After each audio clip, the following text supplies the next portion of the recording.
3, 2, 1, begin now. Hello there everybody, this is General Snivy and welcome back to more of the Jak and Daxter, the Precursor Legacy playthrough. I almost said pray through, like what? Anyway, in today's play session, we're going to be collecting all the missing stuff within this first area, as well as head through Fire Canyon and proceed to Area 2. So, first thing we're going to do, we're going to head to Geyser Rock. Reason why we're heading back here is because after ending the last play session yesterday, I realized that I actually missed a few Precursor orbs. And so what I decided to do was today, I'm going to go ahead and pick those up. I'm going to go ahead and pick this up and then proceed on with the next part, or the next area. Here are the Precursor orbs. And one other thing worth pointing out too is that last night I decided to start a practice playthrough of this game on PlayStation 4, which essentially is a straight port of the original PlayStation 2 release of the game. So it's not the HD collection, but even so, it's essentially the same game. I hear that the PS4 port of the original PS2 Classic is very solid and is very well built. So I figured now's a good time as any to just do a practice run of the game, so that way I'm fully prepared for today's session. So, with that in mind, let's get going. Let's get things started. Anyway, our first stop after Geyser Rock, we're going to be heading back into the Forbidden Forest. The reason is because I finally figured out what the heck it is I'm supposed to do when it comes to unblocking the Eco Beam. It turns out I found this out kind of by accident when I was doing my practice run of this game. At least now I know what it is I have to do. As far as progression when it comes to my practice file is concerned, I managed to progress all the way to Area 3 within about 2 or 3 hours. So I gotta say, that is really damn good progress. Of course, I did have a couple of little hiccups along the way, but even so, it's fine. Wow, I'm surprised that even worked. Okay, let's try something else. That didn't work. I also learned of a new technique that you can use to enhance your high jump ability and gain some extra height. This can also be used to glitch through certain obstacles, and believe me, we're going to be making great use of this today. Anyway, let's go ahead and redirect this Eco Beam. Scattered all over the jungle, let's redirect the Eco Beam. Let's go fiddle with him. Sounds good to me. The beam by pointing it at the next tower. Sounds good. The next tower is always indicated by the little yellow arrow that is like... We can follow the beam to find the next tower. As I was saying, thanks to Daxter's commentary interruption, you can, the next tower is always indicated by the little yellow arrow pointed on screen. You can't necessarily point to the next tower straight away. You have to first target and use the tower first, and then aim the light cursor of the Eco Energy towards the destination of where the tower is going to rise. Afterwards, after you hit that tower, then the Eco will connect to the next tower, and you just proceed onward from there. And of course, good old Captain Blubber is still laughing at his good old huge haul. Okay. Now, back to what I was saying before about the enhanced high jump technique is, if you want to execute it, just do a high jump like normal, and upon reaching your highest height, start mashing the circle button to start twirling in the air. Doing so will allow you to gain some extra height. How much extra height? Well, not too much extra height, but most of the time it's just enough to get towards your intended destination, whether you're glitching through something or you're just trying to get there legitimately. And trust me, we're going to be making great use of this technique. I kind of figured that out on my own, not necessarily from watching a speedrun of the game, because I didn't really do so recently. Rather, I just figured it out on my own. That simple. I honestly can't believe I completely forgotten about how to do this particular objective. To be quite honest, I guess you can say I had a Madame Wario moment where I got completely lost and I had no idea what the heck it is I was supposed to do. Oops. Okay, I can't really diss her for that. Because I got lost too. We all get lost every now and again, especially if we haven't played a game in God knows how long.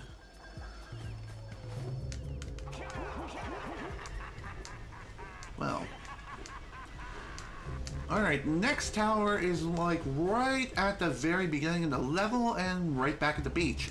Funny enough, this tower is the very last one we need to work with, too. And that's that. We're done.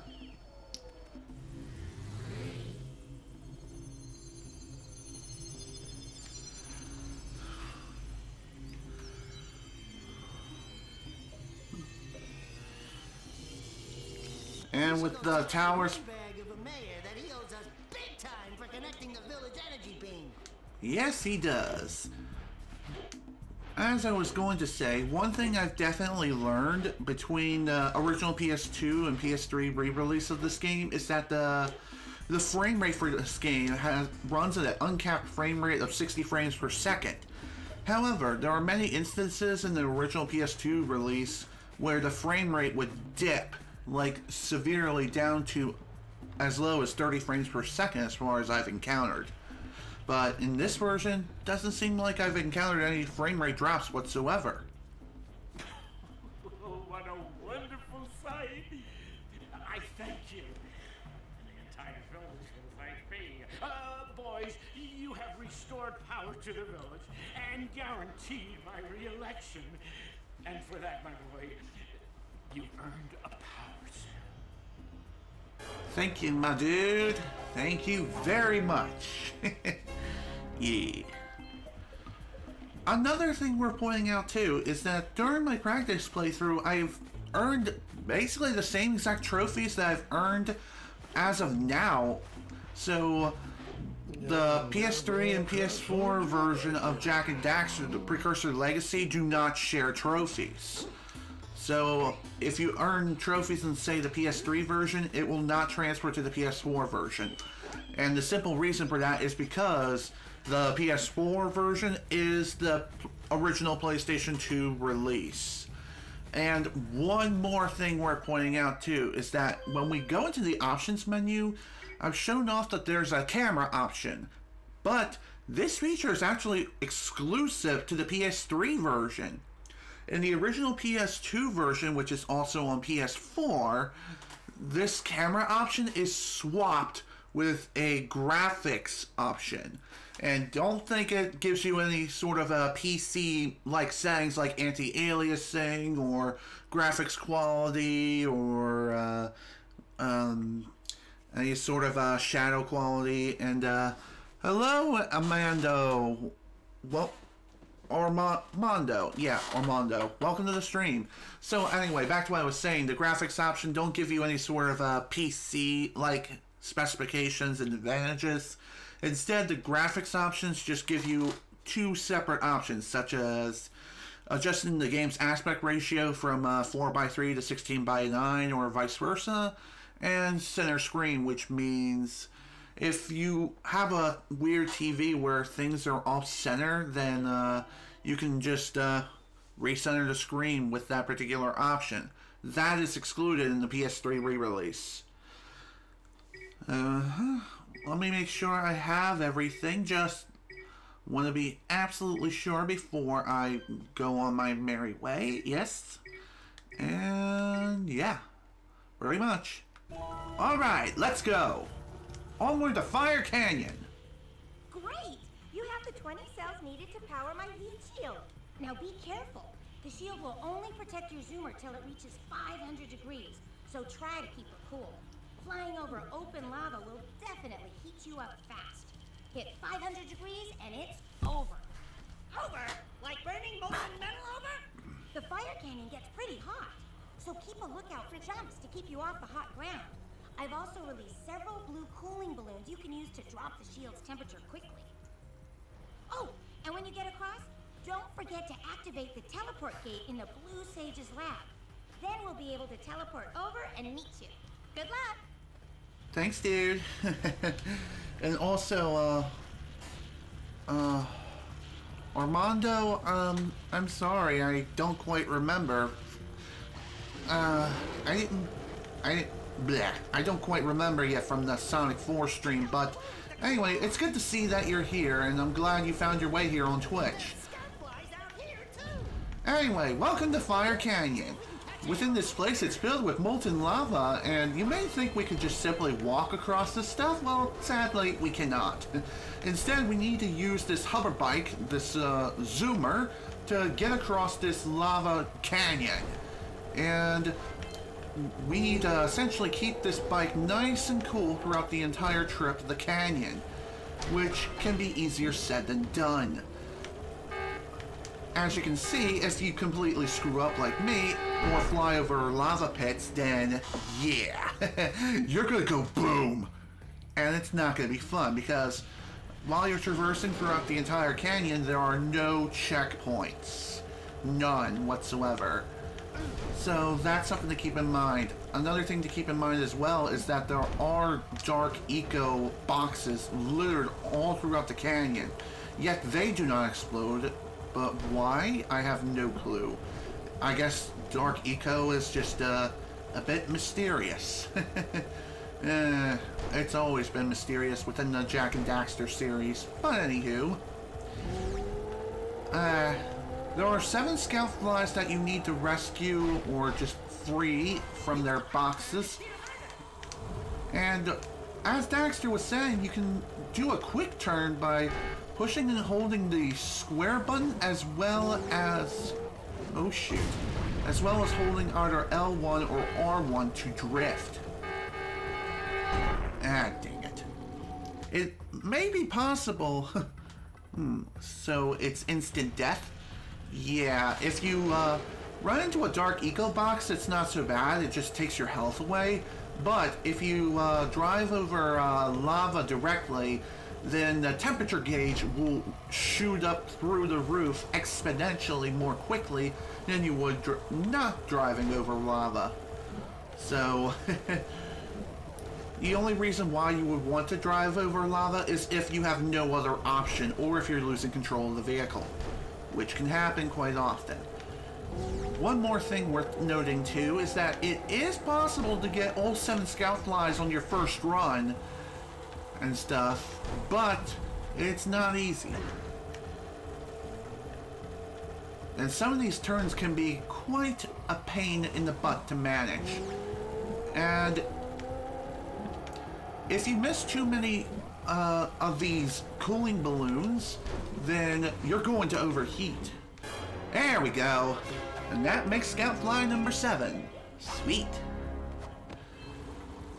And I think there we go.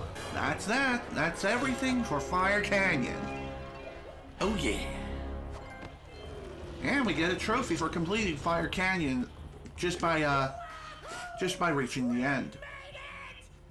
Yes, we did. And welcome everybody to Rock Village, aka Area 2. And just like our friend said earlier, we're gonna go ahead and open up this portal.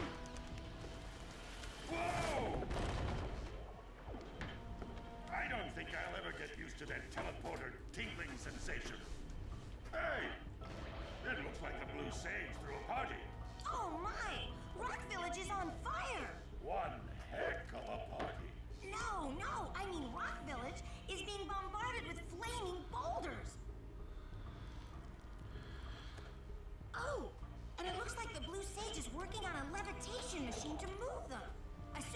operational, we're gonna need power cells to fuel it. I guess you two are going to have to find some more. We'd better take a look at his notes. Jack, go check on the villagers, then come back and give us an update. And take the furball with you. Okay, will do. I'll check on everything. I'll be sure to check the village. Let's talk to you first, though. The situation here stinks worse than a lurker's armpit.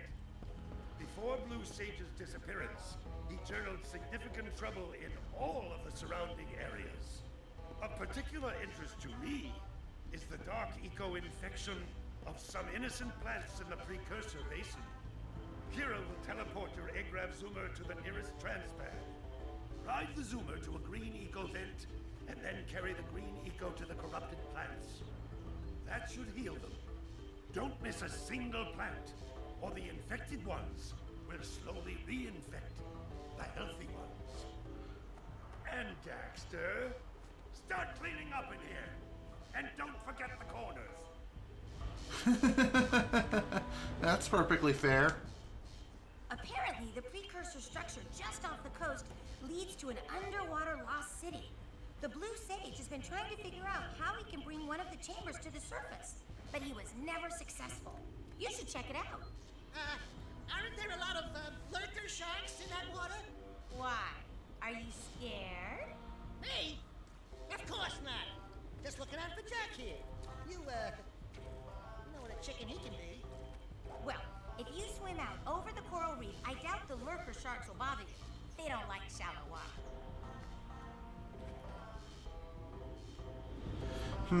Well, thank you for the advice. So, it seems like this entire place has literally gone to hell. Kind of reminds me of another game that had the same sort of thing happen, except it's not the hellfire raining from the sky, but rather it looks like hell. At least until peace is restored anyway. Well, anyway, Rock Village is kind of being rained down by fireballs of doom. Until we find out why the Blue Sage disappeared, you're going to need to collect 45 power cells to fuel his machine. Go get them. Sounds good to me. Anyway, just like before, with all the other areas, there are 7 scout flies to be... 7 scout flies we need to find and free throughout the entire area. Ow. Also, don't touch the burning rocks that are just sitting on the ground. They will hurt you and can theoretically kill you. No, I'm serious. They will. They will hurt you. They hurt you lots. Although it's not exactly easy to not do that. Now, for the reason why we're grabbing the blue eco here is so we can lift up this particular blue eco lift. And trust me, it's not easy getting that over. It actually took me a few tries, even during my practice run. And even here, it took 2 attempts, but that's totally fine. Anyway, before we continue on to the next level, there's someone I want to talk to, and that would be you. Oh, my aching head. I bet that's one of your vital organs. Walk it off, tough guy. Oh, sure, I was tough once. Maybe even the toughest of them all. I single-handedly defended this village from those horrid creatures for almost a year. Then that horrible monster arrived and commenced the boulder bombardment. So, full of valor, armor shining in the sun, I climbed the hill to take him on. But he pounded me like one tenderizes a yakkow steak. Have you tried attacking him with your melodrama? Cause it's killing me. After my last stunning failure, he sealed the passageway to his roost with a 30-ton, leaving no way for anyone to challenge him again. So, our sage, a master of blue eco and a mechanical genius, devised a machine capable of lifting the boulder out of the way. But alas, he disappeared before we had a chance to turn it on. And he took all his power cells with him. At least I was able to pull enough pontoons out of our bridge to prevent that monster from coming down here to do me harm. Yeah, good job, tough guy. But we're gonna need you to put him back and stuff. Oh, sure. And seal my doom? All right. Fine. Bring me 90 precursor orbs and I'll let the pontoons loose. But I'm not going to fight that monster again. Okay, here you go. Oh, wonderful. You brought me the precursor orbs. All right, I'll fix the bridge. But don't ask me to get involved with that creature again. Get used to paying 90 orbs to many, many townsfolk. And 120 per precursor statue. I am dead serious. So, it's essentially 90 precursor orbs per regular townsfolk. And if you want both of the precursor orbs that each precursor statue is holding, you're going to need a grand total of 240 precursor orbs. I am dead serious. It is that freaking expensive. Beware of the dark light, for it has twisted the fate of one of you. Bring me 120 precursor orbs for each power cell I contain. You see what I mean? 120 per power cell. That is expensive. And the reason why I'm not buying one straight away is because I kind of want to save the precursor orbs to unlock new paths. Oh, no, not another hero. I lost my shorts on this so-called hero spit fight against the monster up there. Trust me, the smart money's on the monster. That wager pretty much tapped me out. So, I got a proposal. Bring me 90 orbs to get me back on my feet and out of this barrel, and I'll give you a power cell in return. And if you're game, I do have one more bet on line. My big comeback. Beat the record time racing Dead Man's Gorge in the Precursor Basin, and I'll get a pretty payoff. For that, I'll give you another power cell. Sounds good to me. Oh, yeah! These orbs will help me win my way back out of this barrel. Here's the power cell, I promise. Alright. That's another power cell added to the collection, and yeah, trust me, it's quite annoying that the townsfolk just require so many gosh diddly dang precursor orbs, which are mystical legendary objects, and they accept them as common currency. I am serious, like paying Japanese yen and American dollars, or even European pounds. It's that freaking stupid. You two look like a couple of capable fellows. I've got a research project going, and maybe you could help me out. Hey, we're the ones on a big quest here. We asked you for help. Well, perhaps we can help each other. I've been studying the burrowing habits of lightning moles in the Precursor Basin next to our village for years.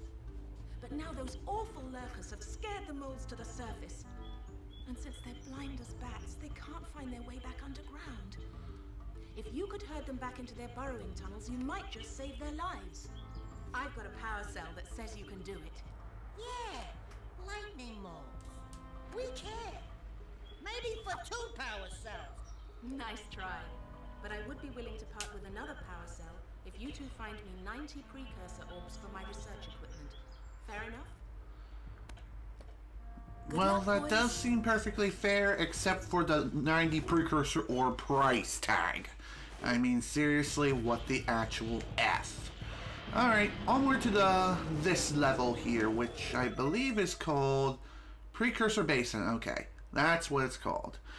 And welcome to this place. Within this place, we'll find blind badger mole-like creatures.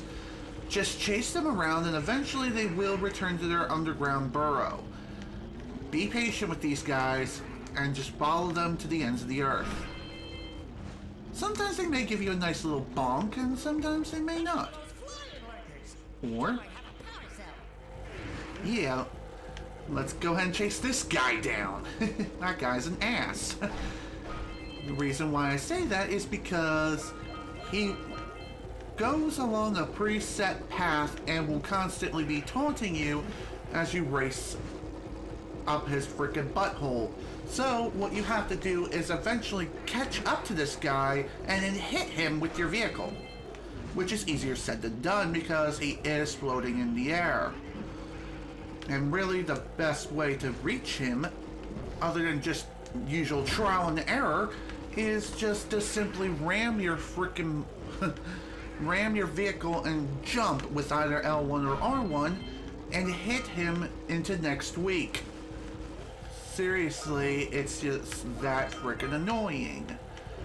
One of the most annoying enemies you have to deal with within this game.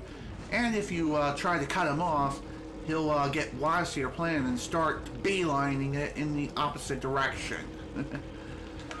So this is not exactly a fun time. And trust me, you're going to need to do this for each and every single one of these freaks. Every single one that you encounter. You need to chase them all down to the ends of the earth. Thanks, Daxter. I kind of figured that out already. As I run into another one and die. God damn it. Okay. Well then, let's try this again now. But yeah, those guys are super annoying. They are so stubborn that they just simply refuse to go down. Plus, controlling this vehicle can be a bit problematic at times, especially with the wide turning angles that this vehicle has. And also, this entire course is littered with dark eco boxes, and that's really annoying to deal with.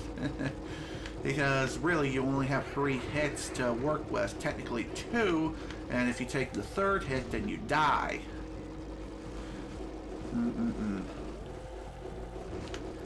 Come on, dude. There you go. After hitting him, you will receive some green eco to restore your health.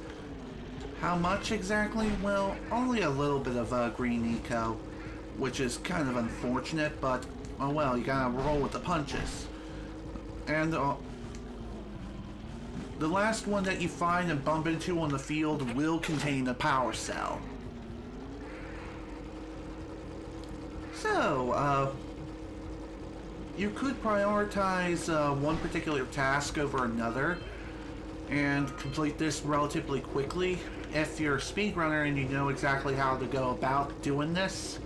But I feel like this part, dealing with these flying butt munches, are definitely the hardest part of the entire level, other than those purple rings and dealing with them as well. Trust me, it's gonna be a fun time. As well as getting a new record for that little death course. Well, I wouldn't really call it a death course, it's more like an obstacle course. Excuse me, that you need to complete within a set period of time.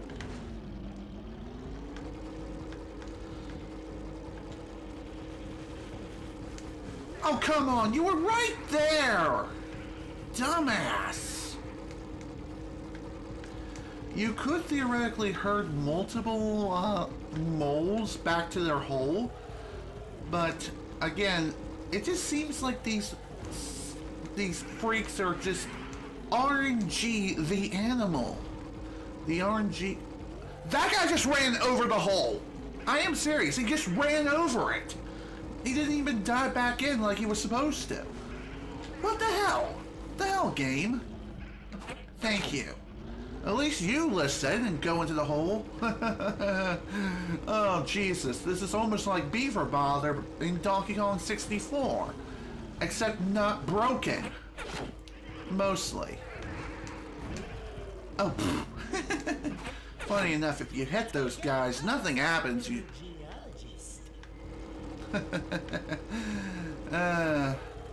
Well, after getting all the moles back into their hole, back at home, then all we have to do is just return to the geologist and grab our well-deserved power cell. But of course I'm not going to be doing that just yet because I still have a lot of other things to do. First off, we have a lot of precursor orbs to collect off of many death-defying jumps like this one, and I missed one, god damn it. As well as a race or two to complete, and also some more of those diaper goblins. that we need to chase down and destroy. Plus lots of Precursor orbs to pick up as well. Within this level, I believe there's 150. If not, there's 200. No, yeah, it is 200. Within Area 2, the Precursor orbs that you need to find in each level go up by 50. So each level now is going to need... You're going to need to find 200 Precursor orbs. That's a lot of Precursor orbs per level, that's for sure. Another thing worth pointing out too is if you hear an echo coming from between my microphone and the television, I apologize for that. I have the volume up on my TV because I want to actually hear it. I want to actually hear the TV and hear the dialogue because I couldn't really hear jack crap yesterday. And I wanted to change that today. So if you hear an echo, I apologize. It's just the way my TV is. The speakers are either too quiet or too loud. So I essentially have to keep my television at volume 2 at all times when playing normally. But if I'm playing like late at night and my mother's in bed, or if I'm streaming a video game here, normally I would keep the television at 1, which is like its lowest point next to mute itself. I am dead serious. I think I just I need to stop saying that. I've been saying that way too much in this session alone.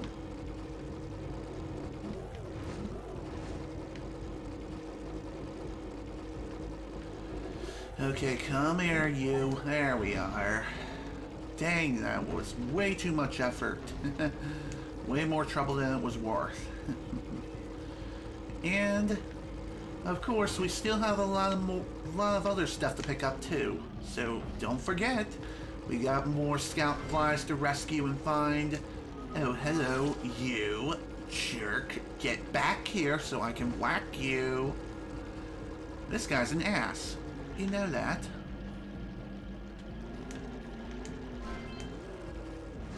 There we go. Thankfully, when you are chasing these guys down, if you happen to lose them... Oh, free trophy. Buzzed. I'm guessing that comes from collecting so many scout flies in total throughout the entirety of your adventure. So, there you go. I think it's pretty natural that we're going to be getting a platinum trophy if we're going for 101% completion. And yes, I did say that right. 101% completion. Because I found out when I was looking up a guide after finishing up yesterday.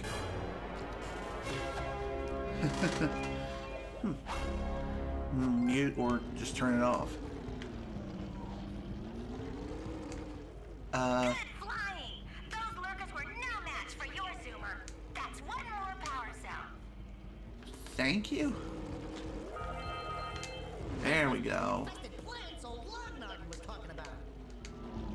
Alright. Now that the diaper goblins have been dealt with, it's time to unleash the power of our green thumb and destroy each and every single one of these evil plants. And no, I am not talking about Sonic X Season 3.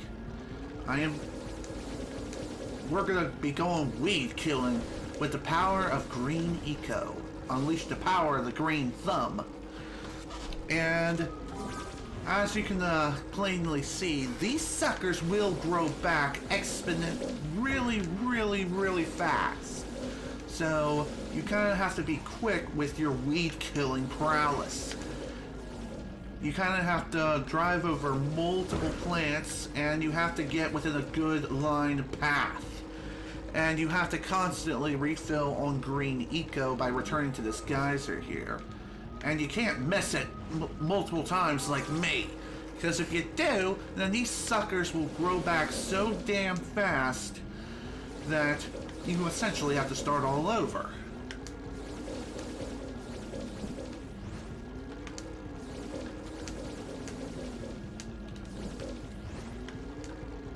Oh, come on. How did that miss? thankfully, the zoomer doesn't receive any sort of damage when you run into a rock. And it's not something like, say, Jak 3, where if you collide with a solid object far too quickly, then you explode. But there we go. After getting rid of all those evil weeds, a nice, good, big flower appears and spits out another power cell. Oh yeah. And another trophy for the collection too. You keep on impressing me. But then maybe it's just because I've got low expectations. Okay, your moment of gloating is over. Get on with it. Sure. Thanks, dude. Okay. I haven't mentioned this yet, but your zoomer is capable of smashing through metal crates. So that is awesome. And trust me, we're going to need to search for all the metal crates so that way we can get all the Precursor orbs. And funny enough, the Precursor orbs do count towards the 101% completion of this game, and they add to the 1%. I am serious.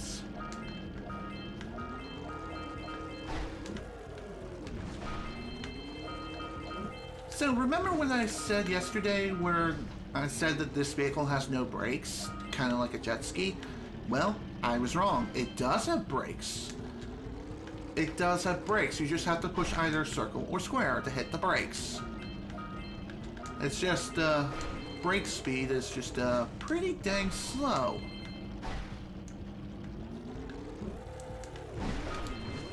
Oh, crud. Well, looks like I'll be going through that again.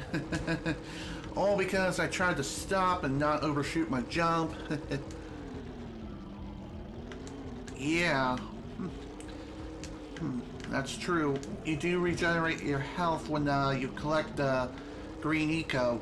Collect 50 to restore 1 hit point for your health. That's how it works. And if you run over a green eco geyser, then you will restore all of your health and get the 4th hit point instantaneously. Hey! Got it! You only played Jak 2? Interesting. I think when I first played the Jak and Daxter series, yeah, it was this one. And there we go, that's all the Precursor orbs for this entire level. But of course we still got a lot of work left to do, and that is to obtain the remaining power cells. Here's one of them. Excellent. Alright, let's do this. The first purple ring gate challenge. Well, the first ring challenge anyway. Within this challenge, we need to go through all the rings that are placed throughout the entire course, and we need to do so before the rings disappear. So, in a sense, it's kind of like Superman 64, except it's just a single minigame. Actually, it repeats twice for this level. But at least it's not the entire game, am I right? Shoot. One thing I will definitely say is that the zoomer cannot go in reverse. So that is something you need to keep in mind. Oh crap. And I believe as you continue your way throughout the course, it will get harder and harder to go through all the rings, and you'll have less time to go through them. But trust me, going through them is kind of a cakewalk, but it really depends on the ring's placement. Thankfully, the rings are placed in order, and they appear in the same spots every time. It's just sometimes the rings placement can be a bit of a problematic pain in the behind. But after completing that, we get a trophy, Purple Pain, and it was on PS2. I believe I played Jak 2 on PS2 as well when I first played through the game. Anyway, after completing the purple ring challenge, you get access to the blue ring challenge. The blue ring challenge is going to be a more difficult challenge than the purple ring one. Mostly due to the fact that you have to deal with ring placement. Mostly due to the fact you have to deal with a bit of physics manipulation. Like, you have to jump off of that particular rock right there and jump at just the right moment in order to reach the ring. And also, you have a lot less time to go through each of these rings, so try not to make too many mistakes. Otherwise, you may not be able to get through the course in time.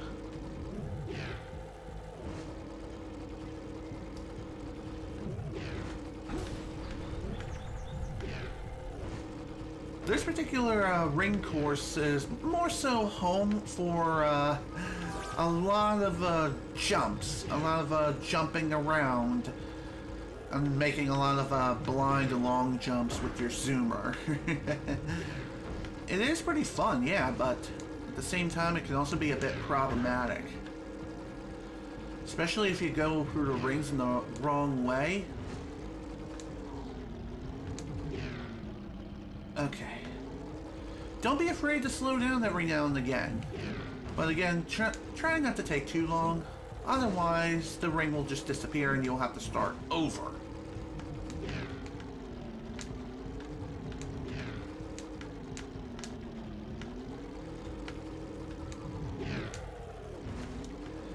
Now, if you fall off here at any point before the final jump, you might as well, you might as well reset. Reset the race. Sadly, you can't really do that in the menus, but even so. After completing that ring challenge, we get another trophy. I got the blues. Pretty funny considering the music genre, and it also means sadness too. So, one thing left to do here, pretty sure, and that is go through this obstacle course. If I don't completely screw up like a damn idiot. When I went through this the first time on my practice run, I managed to beat it with just 2 or 3 seconds left to spare. Here, I might end up having to be forced to do a second attempt at this, which can happen. Again, for there, you kind of have to quick turn, like a quick U-turn, in order to get through that particular part without screwing up. Ah, damn it! Just missed it by a few milliseconds. Yeah, all because I screwed up at the very start. Alright, let's go again. If your record is above the 45-second mark, then your record is not saved. It's only saved once you do achieve a new record. There is one other thing I haven't mentioned yet, and that is, as you're driving around and collecting blue eco, you will increase the speed of your speeder, and it stays like this so long as you're holding down the accelerator and you don't stop. If you aren't forced to a stop, then We beat the record time! oh yeah, and we beat it by a country mile too. So anyway, as I was saying,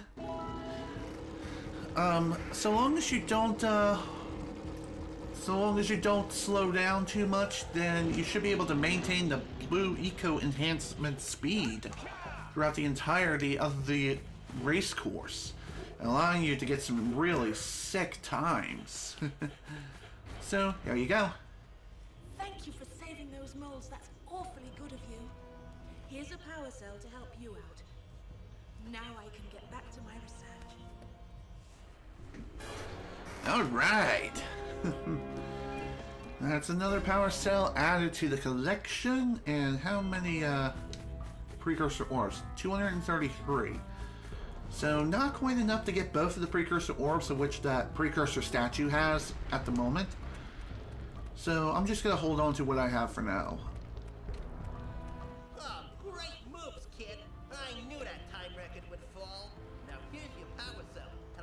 collect my big payoff. Thanks, dude. Oh dear. Looks like my internet just took a nosedive and just shat itself, but at least I got another trophy added to the collection.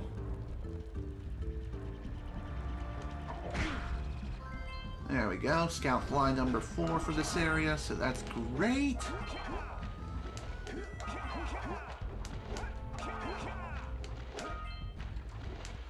I believe for this area, the number of precursor orbs that you need to find for the level is 50? Let me go ahead and verify that right now. Yep, 50. And we're already at 45% game completion. If we're able to keep up this pace, then I may be able to finish this game within about 4 or 5 sessions. Maybe even less. Who knows? Anyway, welcome to Boggy Swamp. I'm gonna go ahead and do this level now, because this level is actually quite fun. And I mean this in the most literal way possible. With Yellow Eco is the new eco type that we can find in this area. Yellow Eco has homing capabilities and homing properties. And if you want to fire Yellow Eco from your hands, just simply push square as if you're firing a gun. And yes, this is a 101% playthrough. I mentioned this yesterday, but I don't even know if I made it clear enough if I even mentioned it. If I did, I probably mentioned that I was going for a 100%, but never did I think that it was an actual 101%. Now then, fun fact, with Yellow Eco, with its homing capabilities, you can actually enter first-person mode with triangle and just mash the square button to fire Yellow Eco over and over again and be more precise with your aim. This will allow you to gain some serious advantages, such as being able to hit enemies from a greater distance and without the fear of hitting an obstacle. Anyway, this particular place, oops, of course, is infested with swamp rats. Yay, swamp rats! And another thing too, this entire swamp, or some parts of these swamps, are filled with that weird black-like texture. Well, if you fall into that, you will get hurt and receive some sort of electrocution. So, I'm gonna guess that particular part of the swamp is electrified. Like, who threw a toaster into the frickin' swamp? Definitely not Shrek. Oh, somebody once told me that pun was absolutely awful. Okay. The thing about these sewer rats here, a lot of times you encounter them, you will have to deal with them constantly spawning in. So, in order to get them to stop spawning, what you have to do is simply knock out their spawn points, which are trees. And you can only do so with the power of Yellow Eco. And there we go. Throughout the entirety of the swamp, we'll be finding those weird anchor rocks.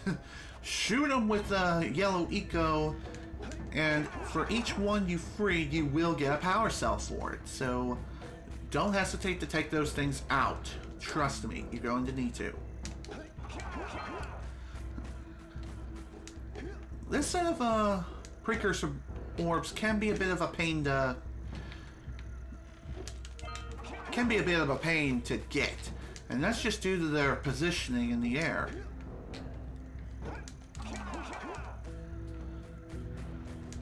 In order to reach them, you have to essentially play a balancing act with these platforms here. I believe you have to drop that one to its lowest point, and then high jump. And then high jump to the precursor orbs.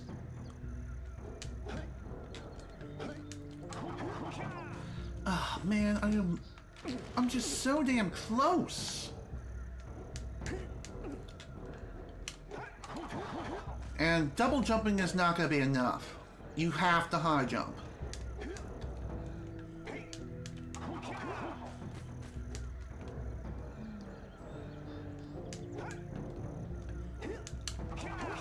These suckers are like scales, meaning that the longer you stand on one side, the other rises as the one you're standing on sinks.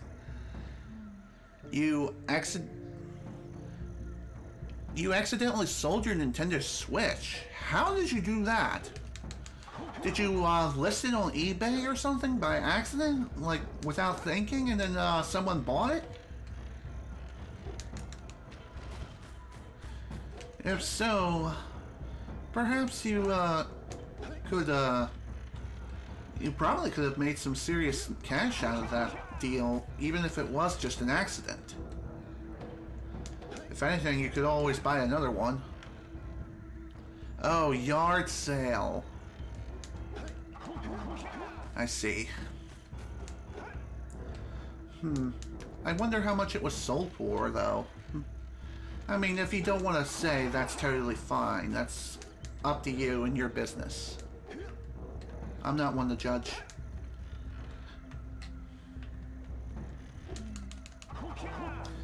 God damn it. It just seems like this... There we go, finally! Seems like I took like... Okay.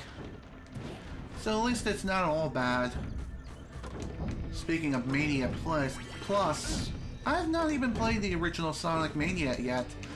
I have it on Switch, I just haven't played it yet. I just wonder, if I own Sonic Mania, will I be able to get the Mania Plus at a discounted price, or do I have to pay full price for the game? Oh, $50? Oh, damn. I gotta say, that's not exactly a really good deal for the Switch at all.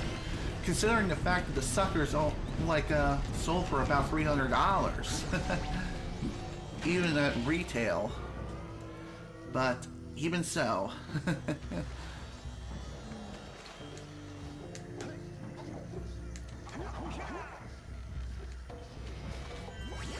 Oh, dang it. I wanted that yellow eco, dang it.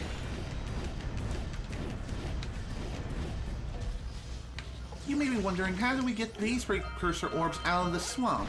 Well, it's simple. Just, after destroying the metal containers with the yellow eco, grab the blue eco, and attract them to you. And, of course, we're going for a swim.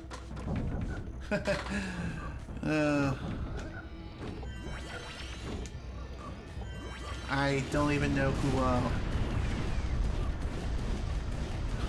I can get the Mania update plus DLCs. Is it free, or do I have to pay? I'm pretty sure the update is free, but the DLC I'm probably gonna have to pay for. Kind of like how the royalty edition of Final Fantasy 15 works.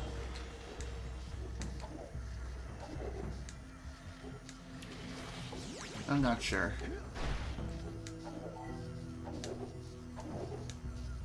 Huh. Neat.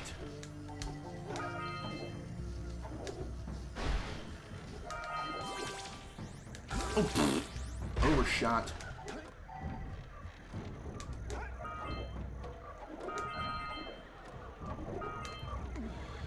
Okay. Oh, hello.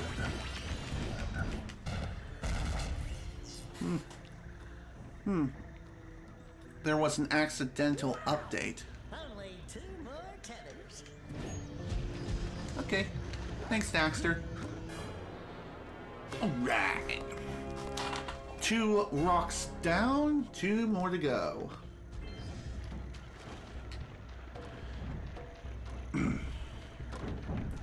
I will say this particular swamp level is fairly linear.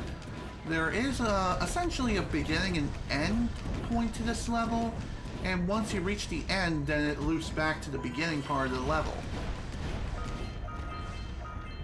So that's nice.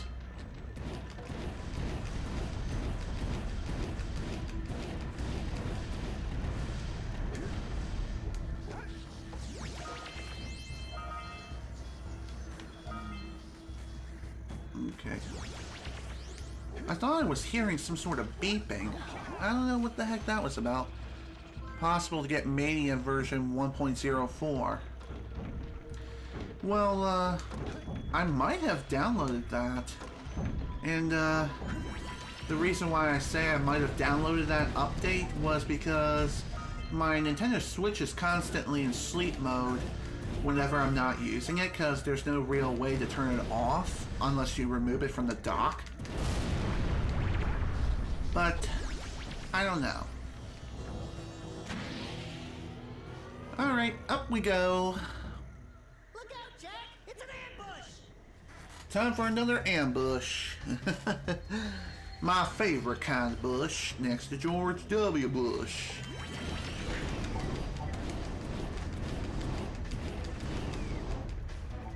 So, during this ambush, we will get to use some yellow eco to help us with eliminating these pests within a quick and timely fashion. And just like I said, these yellow eco orbs have some seriously awesome homing capabilities. And you can even shoot these things at a 45-degree angle and it will still hit the mark. It's that freaking powerful. But after dealing with the ambush, we got our hands on yet another power cell. Twist and shout. And maybe even let it all out. Love the trophy names, by the way.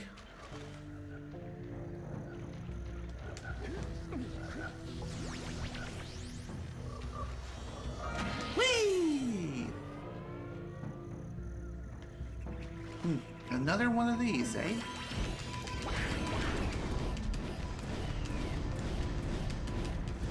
Call pest...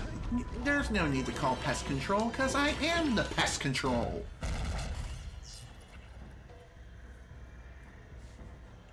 That dirigible's barely hanging on. Let's find the last tether. Indeed. Funny enough, you can actually cancel out lines of dialogue by running into the power cell course to initiate another cutscene. So essentially, it's cutscene skip.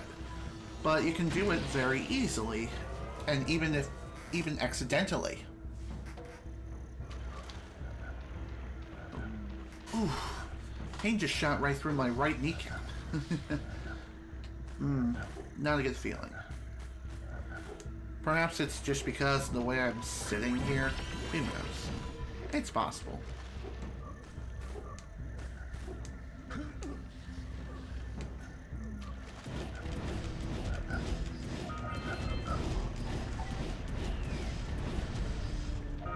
Would like to try to get through this particular part and destroy all these metal containers before that happened. Dang it. Oh well, that's fine. Oh, hello. Our new friend is here. There's the flip-flap. Our new friend is known as the Flip-Flap. Creative name for a bird ostrich-like thing. Yay.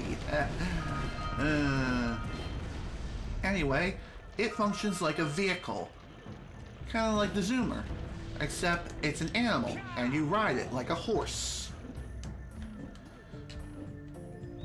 The Flip-Flap has the ability to just flap its wings and execute a double jump, much like Jak and Daxter can. And it also has a charge attack, which you can execute by pushing square, and you can even use a dive bomb technique as well. With this Flip-Flap, we can traverse large gaps without the need of having to execute long jumps. And much like Jak and Daxter, if you fall from too great of a height, you will end up hurting yourself.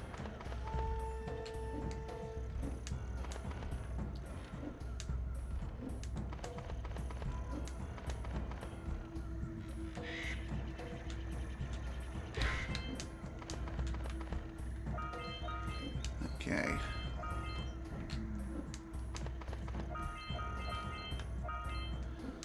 one thing I will say about these guys is that they are very, very fast. Much faster than Jack's blue eco form. Good work. Aren't you guys happy you saved our little flut friend? She may come in handy again sometime. Now, go back to the trans pad, and I'll bring her home. Sounds good. We've already done that. Also, is it me or do I hear chance pad? Like, what? Is that really what it's called? Chance pad? Or is it called something else? It should be more so like a teleportation pad, because that's basically what it is.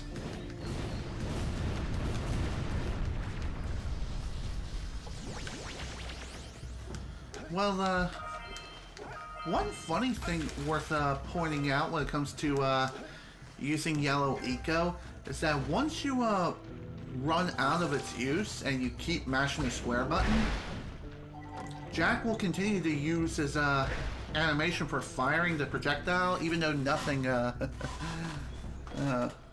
you forgot something? Okay. Don't worry, you won't be missing much. Because now we're going to be playing another little minigame. Hello, dude. Howdy, friends. Enjoying my beautiful swamp? On these here parts. Everything that doesn't sink into the mud, that is. Judging by the smell, I'd wager your bathtub sank in the mud long ago. What's a bathtub? Ew. Anyway, I got bigger problems now. Seen some nasty lurker varmints are grousing about, snatching everything they can get their grubby little paws on, and scaring away my pet hip hog, Farley. He's been missing for nigh on to a coon's age. I've been putting out his favorite snack, but those ornery swamp rats keep stealing them. You could keep those pesky critters away long enough, I just know Farley will smell them vitals and come back. Will you help me out? Sure, dude. No problem. Those rats will be back any time. Shoot all them rats. Keep them from eating at least one of them snacks. Okay, so it's game time. In this minigame, we need to keep all these swamp rats away from all these delicious looking muffins. If a single muffin is eaten by any of these rats, the minigame results in an instant failure. And also, these fireballs from the yellow eco in this minigame do not have homing capabilities whatsoever, so you kind of have to mash the square button or circle button, whatever button you prefer to attack with, and just hope for the best. But thankfully, despite the fact that there are clearly obstacles just laying around about, one thing you can definitely do with these fireballs is that you can, the fireballs can easily just curve around the wooden planks and just continue on their path until they hit either the wall at the very back of the area or hit a swamp rat. Preferably we hit a swamp rat as they spawn in. And these suckers are fast. God damn it. And this particular minigame can be a bit difficult because your field of view is limited. And sometimes these rats can easily sneak up and steal one of these muffins. If that happens, again, minigame failure. It's not that bad to restart, but even so, it's still a lot of rats you still need to shoot. There's a lot of target prioritization and a lot of chance that you need to worry about throughout the entirety of the minigame. So anyway, target prioritization works like this. Any rats that are close to the muffins, shoot them down. They're being marked. And if you possibly can, shoot any rats that are coming off a spawn, quite literally.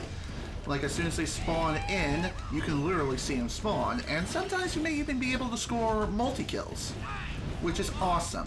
But don't expect multi-kills that often. That's very, very rare to find. And sometimes hitting these rats can be a bit problematic. Oh, screw you, you stupid ass rat.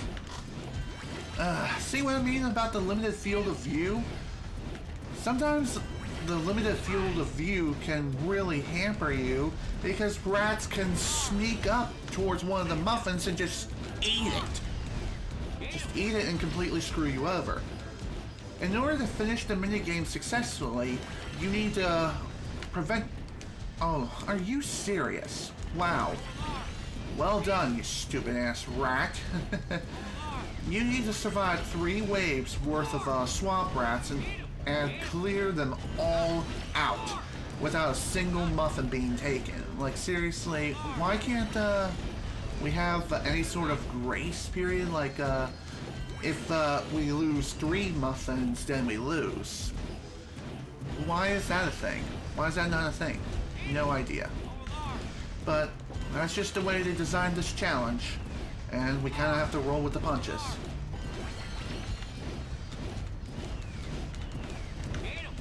One thing I definitely don't like about this... God damn it.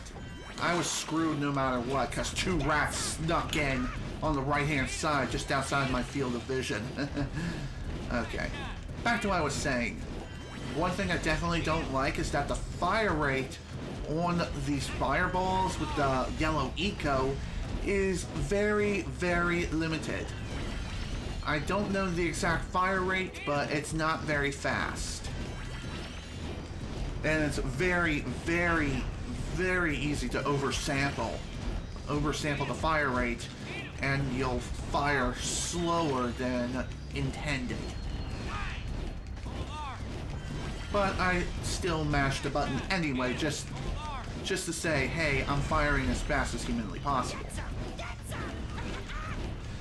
Okay. Overall, this minigame can be pretty damn difficult, but it's not the worst minigame out there by far. Still though, it can be a bit problematic, as seen here.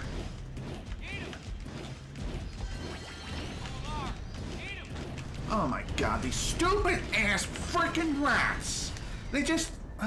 why is it that these damn fireballs have no homing capabilities in this minigame, and yet it has them everywhere else? I don't get it. Perhaps they just didn't want to make the minigame too easy with the homing capability power of the yellow eco, but still, that's kind of dumb and ridiculous.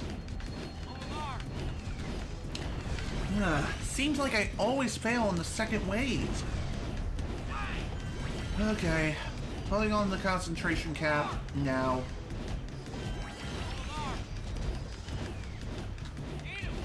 It just seems like these damn rats are just really, really damn evasive. And they move slow, like really slow through the swamp and everything. Okay. When concentrating on a bunch of rats, don't be afraid to do a quick sweep between the far left and right hand side of the screen. You may never know if you find a rat who's just gonna be sneaking in from the sides to completely screw you over and smack you.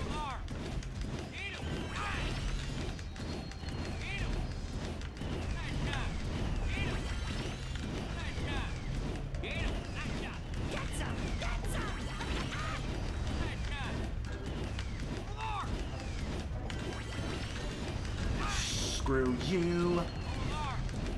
Screw you. Back! I just could not get my aim on him at all. What the hell? I really wish these damn fireballs had some homing capabilities, even if it was like at close range only. But no.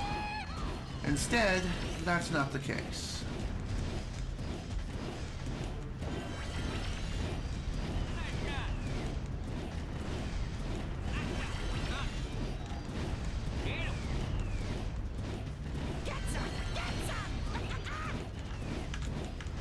Better make sure no rats are on the right hand side. Ready to flank me. Like that asshole over there.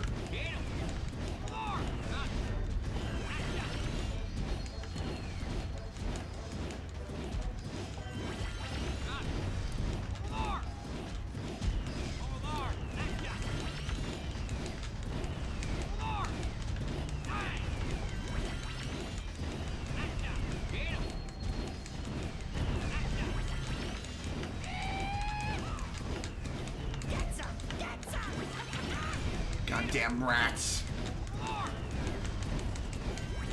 Goddamn rats, goddamn rats!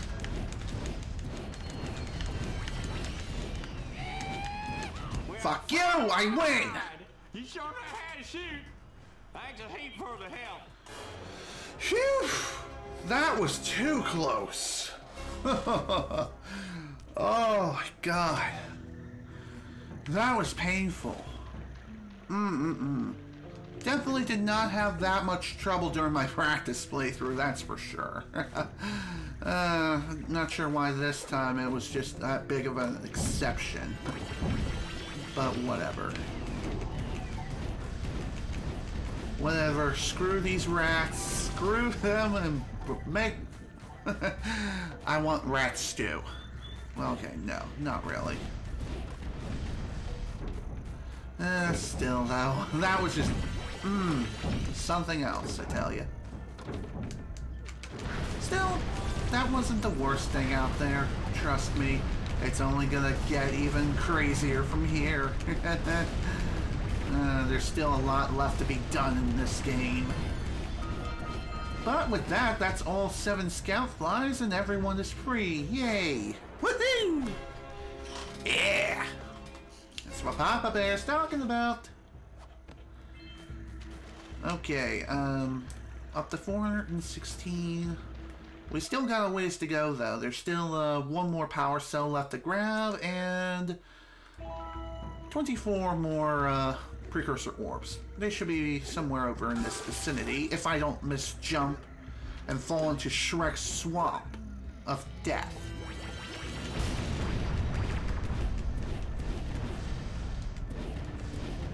There we go. Right. That works. So, overall, how do I feel about the swamp? It's not that bad, actually.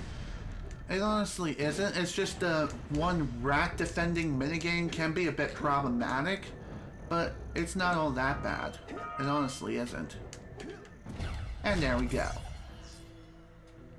That takes care of the Zeppelin balloon as it flies off into the sunset. Never to be seen again. We even get a trophy too. Jack, your uncle would be proud. That was a giant arm from a precursor robot. I've never seen one in such good condition. I can't imagine what the lurkers wanted with it, but we sure didn't want them to get it. If you keep this success up, nah, you'll still fall short of hero. But keep trying. It's endearing. Thanks, dude. Thanks for the words of encouragement. And there we go. That's another precursor orb down.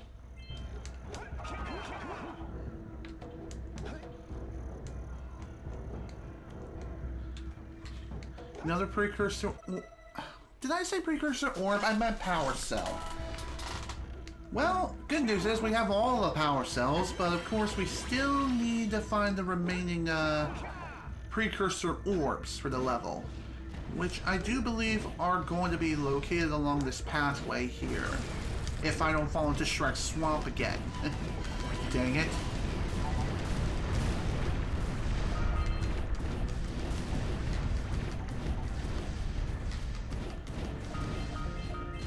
Okay. And with that, we're back at the very start of the level. And there's still the matter of finding one precursor orb. Of course. Dang it. I should be done right now, but sadly, no. Can't always have nice things.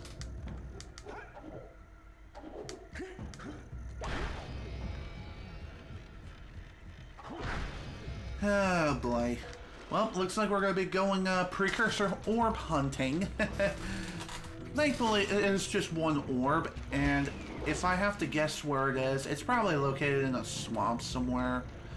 Like I was not able to attract it with my blue eco power. Who knows? Only one way to find out, though. If I don't drown like an idiot again. And after returning to the starting point in the level, the checkpoint is marked via the very start of the level, like the level entrance. So hopefully the last Precursor orb is not going to be too far off. But knowing my luck, it probably is really, really far off. And here I am trying to push L1 to enter aiming mode.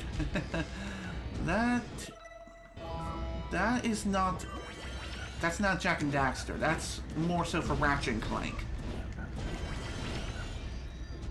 Alrighty then.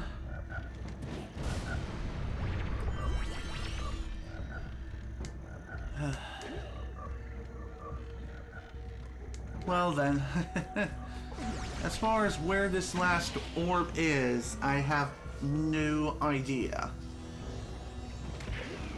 Even during my practice playthrough, I managed to get all the orbs like on my first lap. On my first lap of the level. I don't know how I managed to miss one during the main playthrough. Oh well, not really much I can do about it except just complain.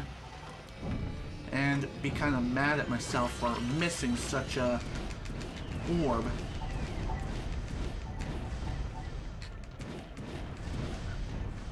Okay.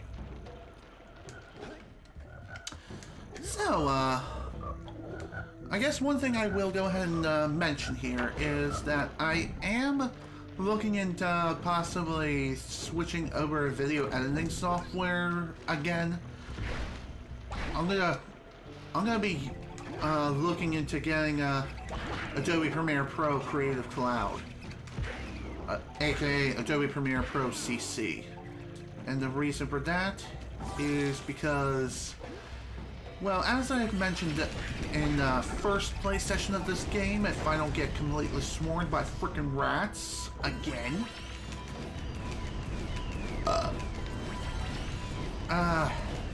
when I was editing session 5 of DK64, I mentioned that the program actually crashed only once, and only once, but afterwards it didn't crash again. And that was just due to the fact that I kept saving after every single edit that I made. But, as I've mentioned before, that one crash to me was like one crash too many. I shouldn't have to save after each and every single edit that I make. It's just ridiculous. So I'm going to be, going with Adobe Premiere Creative Cloud, and I'm going to see if that's going to work out better for me. Of course, I will have to subscribe via their subscription plan in order to get my hands on the software, but it's better than pirating it, that's for sure. Oh my god, grab the damn eco! No kidding, Daxter, what do you think I'm trying to do? Except I'm kind of ice skating in between the spawn points of the frickin' eco over and over again. It's ridiculous. Oh, god damn it. Clearly I was not on the pad, but must have been on the very, very edge. Who knows? Alright, let's keep looking.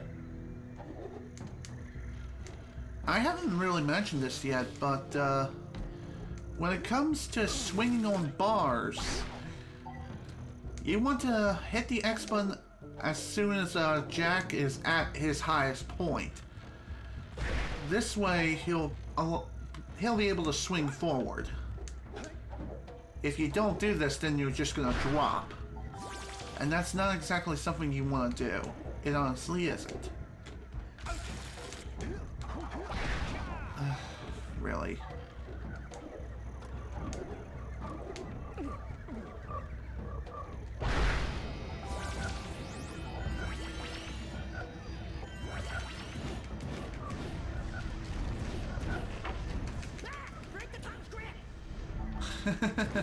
What'd you think I was trying to do? Throw at a tea party?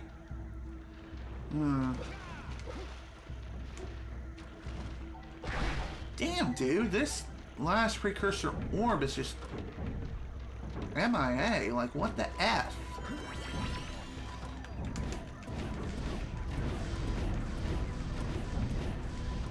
Okay. Let's keep looking.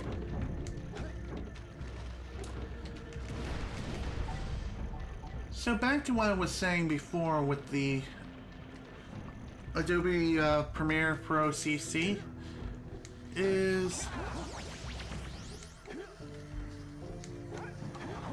when I say I was gonna get a subscription service, I mean like just for the single app, because that's really all I need from the Adobe Premiere, the Adobe Creative Cloud Suite.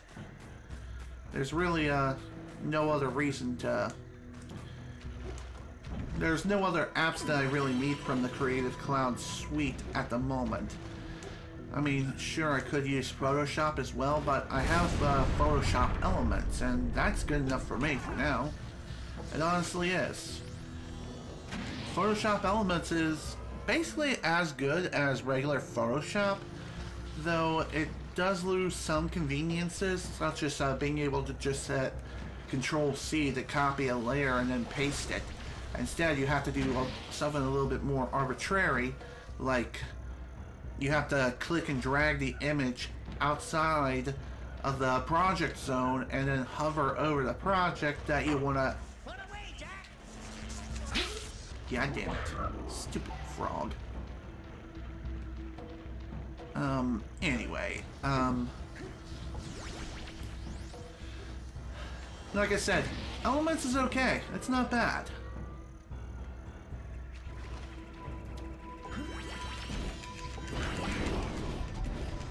And honestly, is not too bad of a program whatsoever.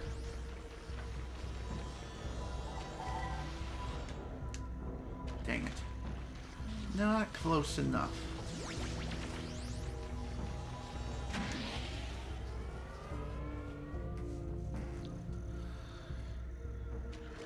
Maybe when I upload the YouTube version... Oh, is that it? Yep, it is. Sweet. There we go, folks. That was the last Precursor orb, and I can't believe I missed it. Like halfway in the level.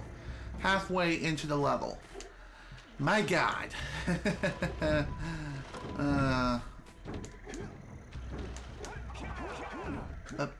Up we go.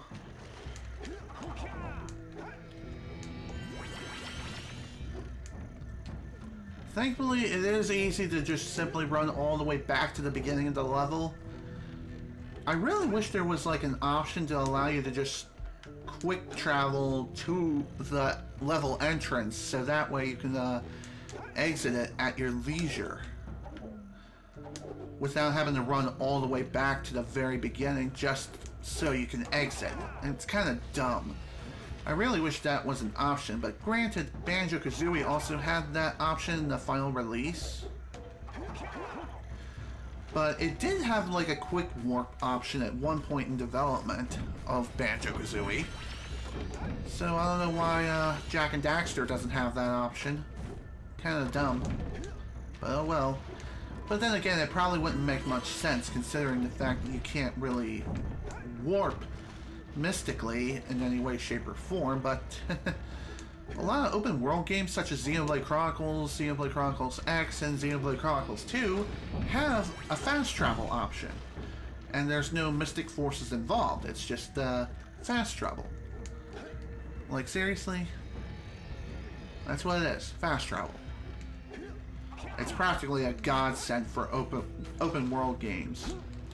One thing I kind of wonder is, does Monster Hunter World have a fast travel option?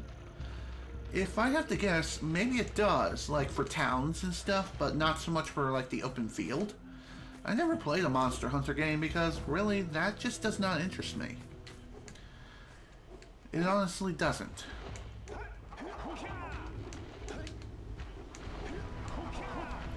Alrighty then.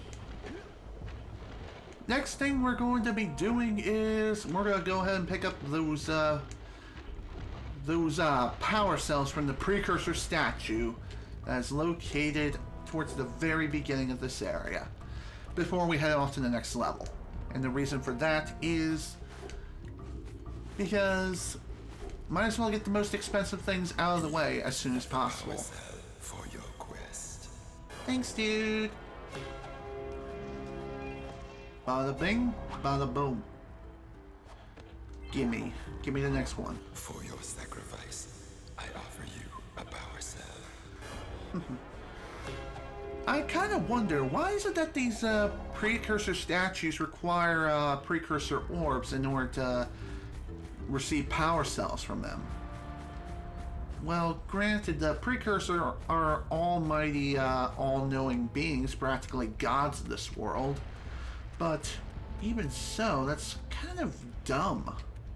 Like, they need objects of mystical origin in order to even get what you really want. Granted, basically everyone else is using it like common currency. But even so, it's still kind of dumb, if you ask me.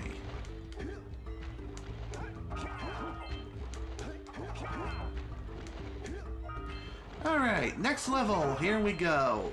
The Lost Precursor City. I'm going to go ahead and begin the level now. In we go.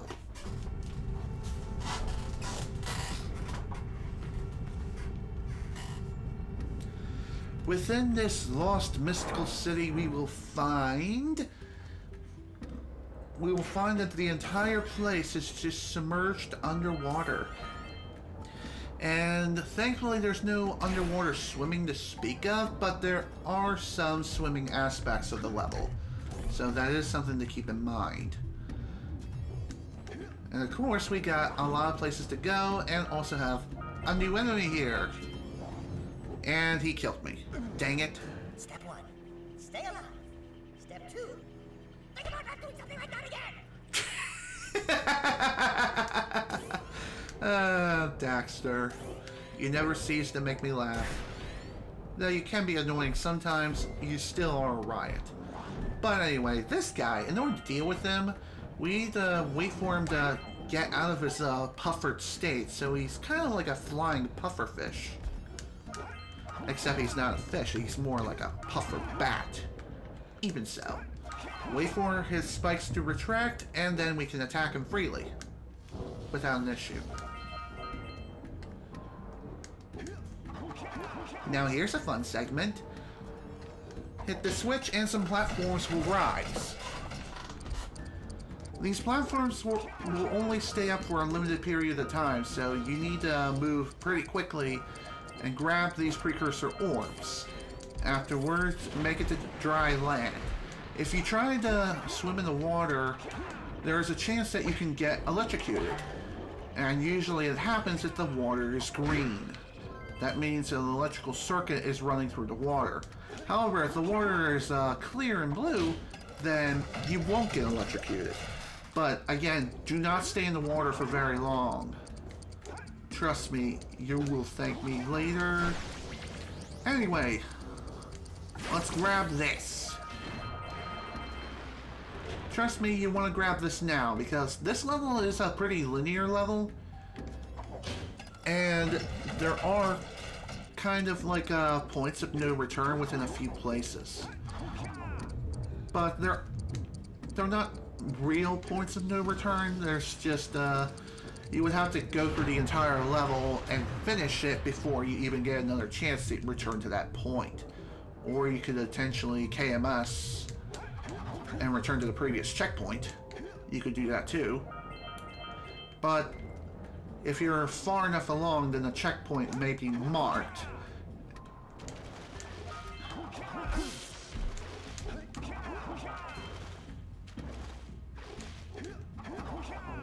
There we go. Now, welcome to part 2 of this level. Within this part, you will have to deal with another new enemy. To deal with him, you have to knock off his stacked buddy that's on top of his head. Do so by jumping into the air and then use a spin attack. I don't know if a ground pound would work or not, but if it does, good on you. You can use that and attack him too. But I find it to be more reliable if you just simply jump and then do a spin attack. Afterwards, the stack will collapse and both enemies will fall to the ground, allowing you to attack them freely. Time for fun room number 3. In this room, what we have here are 2 scout flies that are out in the open. But in order to get them, what we have to do is we have to hit some switches. Ow. Damn it. Well, that sucked. We just have to hit some switches and follow the pipe and grab the item before they're forced to teleport back. If they teleport back, then you must restart the little switch challenge again. First thing I'm going to do, though, is not go after those things necessarily, but rather I want to go after these boxes that are just lying around and about. These are the more important boxes I kind of want to take care of anyway. Of course.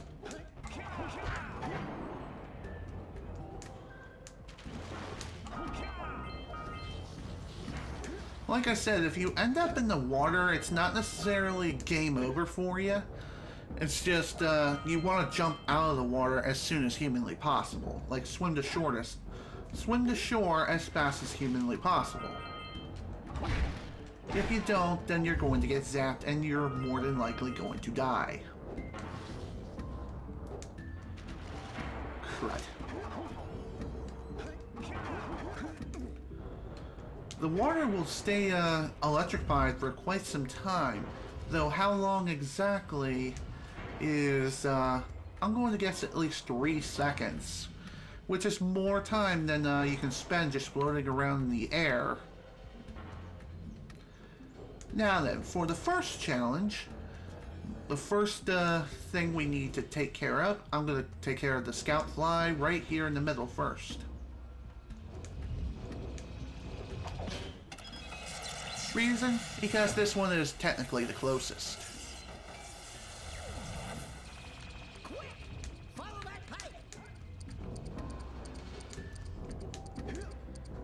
And there we go.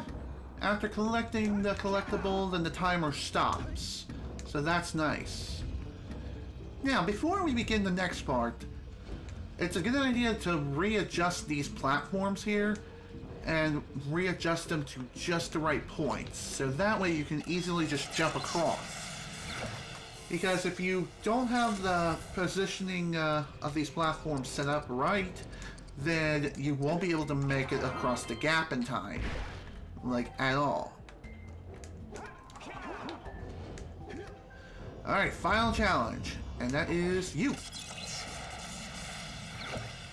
This one will probably... It's probably considered the hardest of all the different transport pods that you need to work with.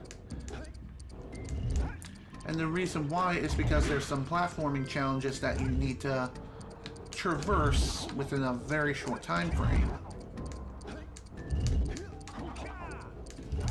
But again, the spin jump is definitely the way to go, and it's really your best weapon of dealing with platforming in general in this game. Crud.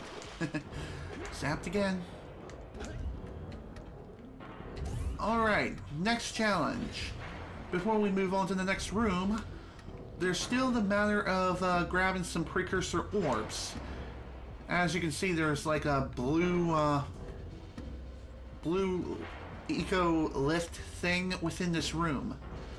So, in order to get to that, you need to position yourself just right to grab both of these blue eco orbs and race all the way over. And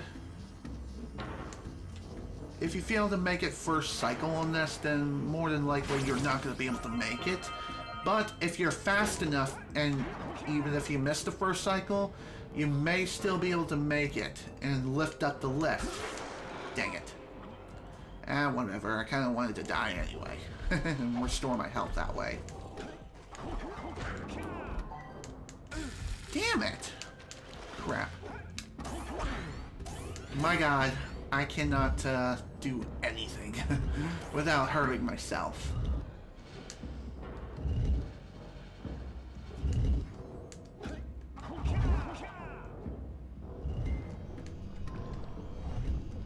Alright, within this room is filled with dark eco, and there's also a power cell right in the middle.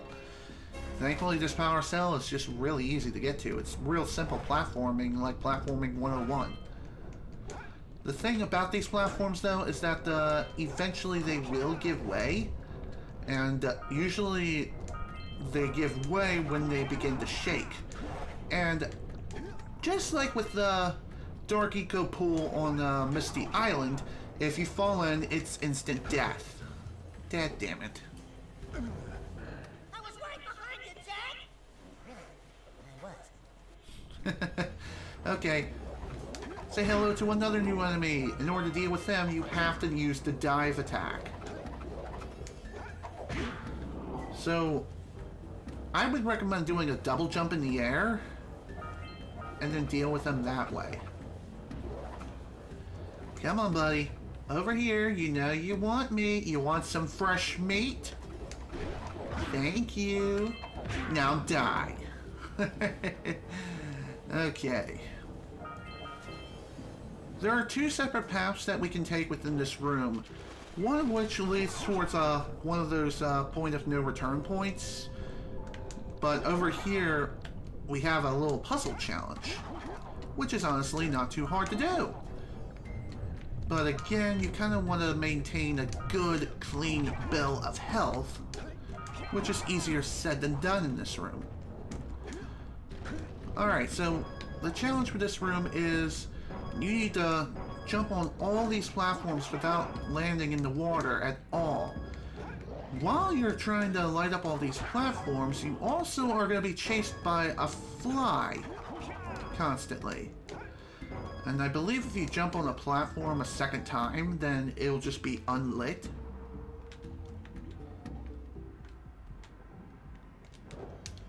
There we go. Sorry that took me so long, just trying to position myself just right so I can make the long jump. But after that's done, another power cell added to the collection. There are two ways to get out of this particular room now. Either back the way we came, or we can death warp. But since we are so close to the entrance, and really we have full health to begin with, it's a better idea to just simply not death warp and instead try to get over here before getting zapped to death.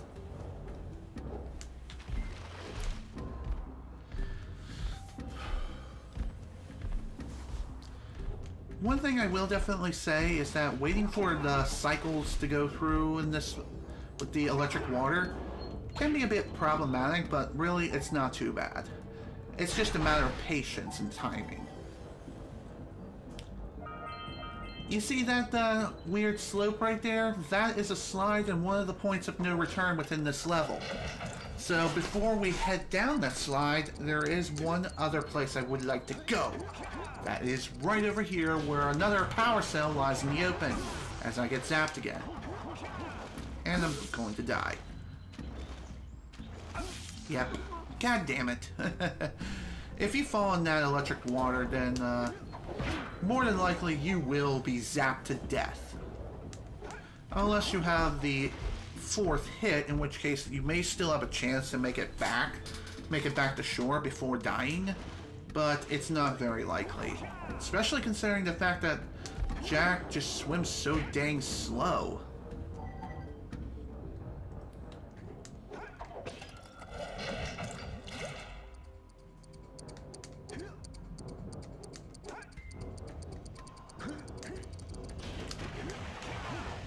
Just made it.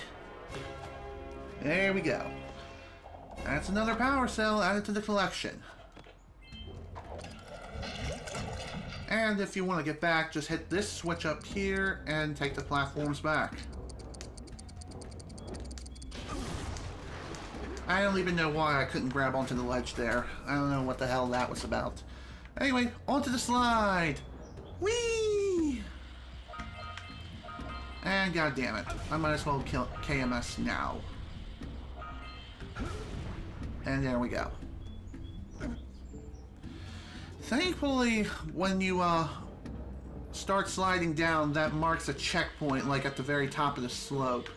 So if you ended up missing something, so long as you're not at the very end of the slide, then you can death warp. Death warp back to the top of the slide. Thankfully, whatever you collected along the way stays collected. So even if you have to return later, it's not the end of the world. Now for this fun little side challenge, what you have to do is use this blue eco charge to run around this entire room and electrify all these electric orbs. And you need to do so within a short time frame. I recommend a single charge.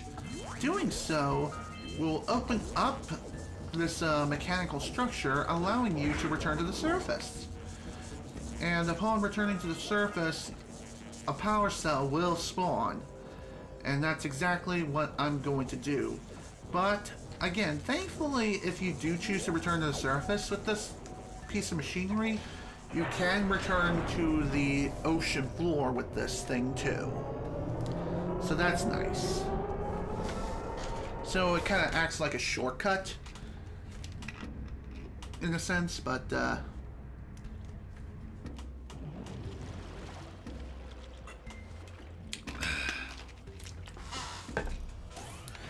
okay. Welcome back to the surface, everyone. Wow!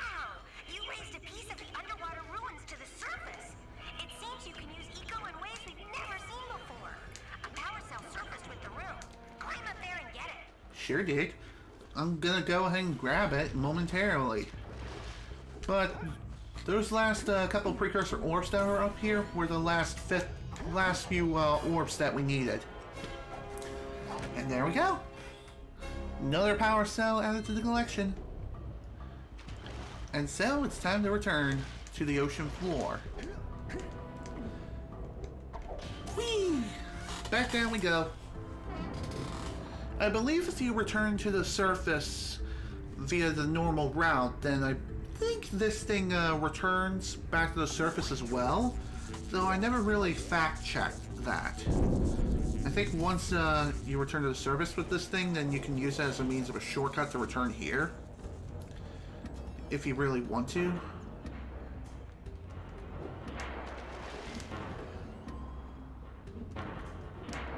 Alright, let's continue.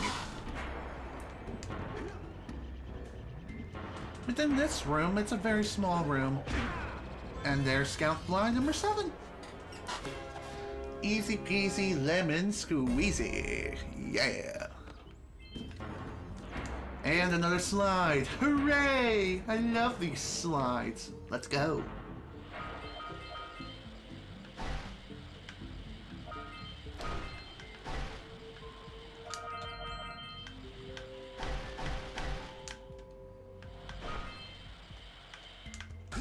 Ah, damn it. Zapped. Oh, that figures. The checkpoint isn't marked via the slide. That stinks.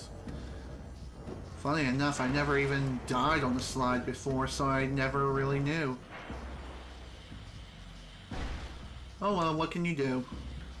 Well, one thing worth noting is that if you're fast enough with the blue eco charge, you can carry this with you for a good chunk of the slide, though not for its entire duration though. It's just not gonna last long enough.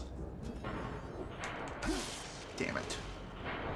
Oh well, let's try this again. Whee! I seriously wonder how Jak is even sliding right now. Granted, he's just jumping on his feet and just sliding down the slope. Ow. That works.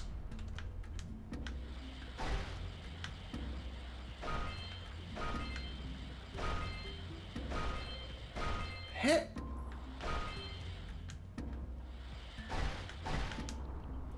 Trap baskets. Got it. Alright. On to the next thing. If I don't KMS, that is, and go through the Precursor orb. Like a chump. Alright! Thankfully, once you reach the bottom of the slide, it does mark a checkpoint. I got a bad feeling about this. Oh crap. Jack, run! The dark ego is rising! Well, shit! This isn't good. So now it's time for a fun little escape sequence. Try not to fall too far behind, otherwise the dark eco will consume your soul. Oh, fudge you! Ass. Funny enough, there is a way to bypass this, and I've actually done this last night during my practice run. If you position yourself just right and do a long jump and then a spin, you can reach the platform on the other side, grab onto it, and pull yourself up. I'm going to try and demonstrate that now. Damn it. This may take a few tries.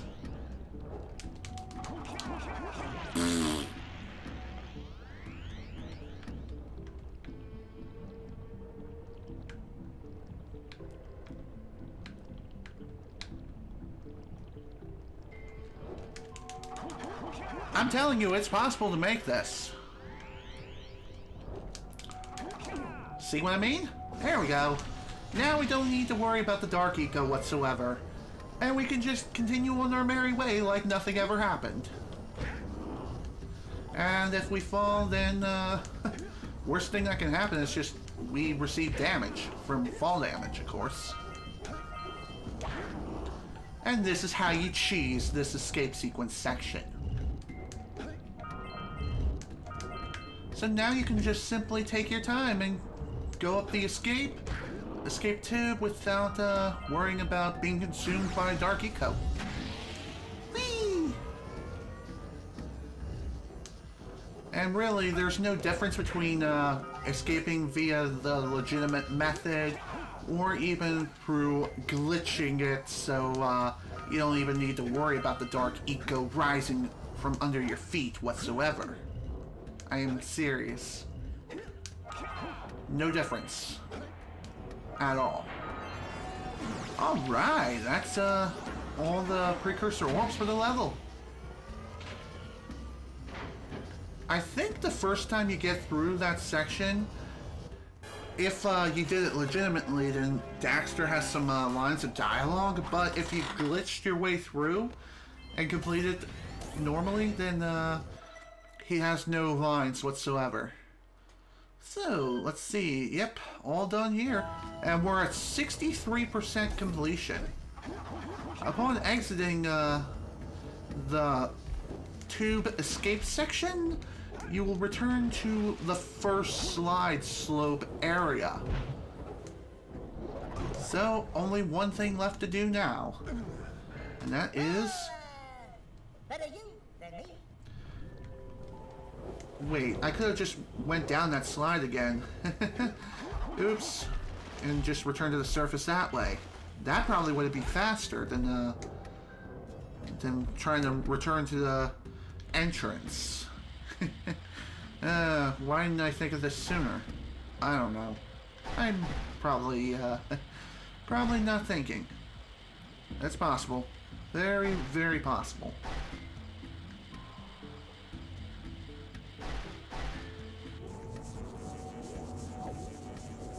Alright, we're done here.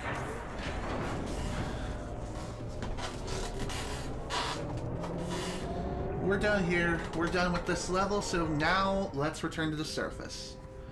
I think there's still one scout fly within the hub area that we still need to grab, and then afterwards, we'll be done with this place, and we'll be ready to face the next boss. Let me check just to be sure. Okay, 90 orbs to the geologist. I got more than enough orbs to suffice that. So, just need to find them again.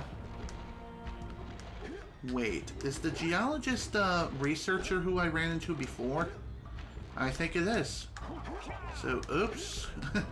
Can't believe I forgot to pay her. Oh well. And like I said, there's still one scout fly missing in action. So we still need to find that yet.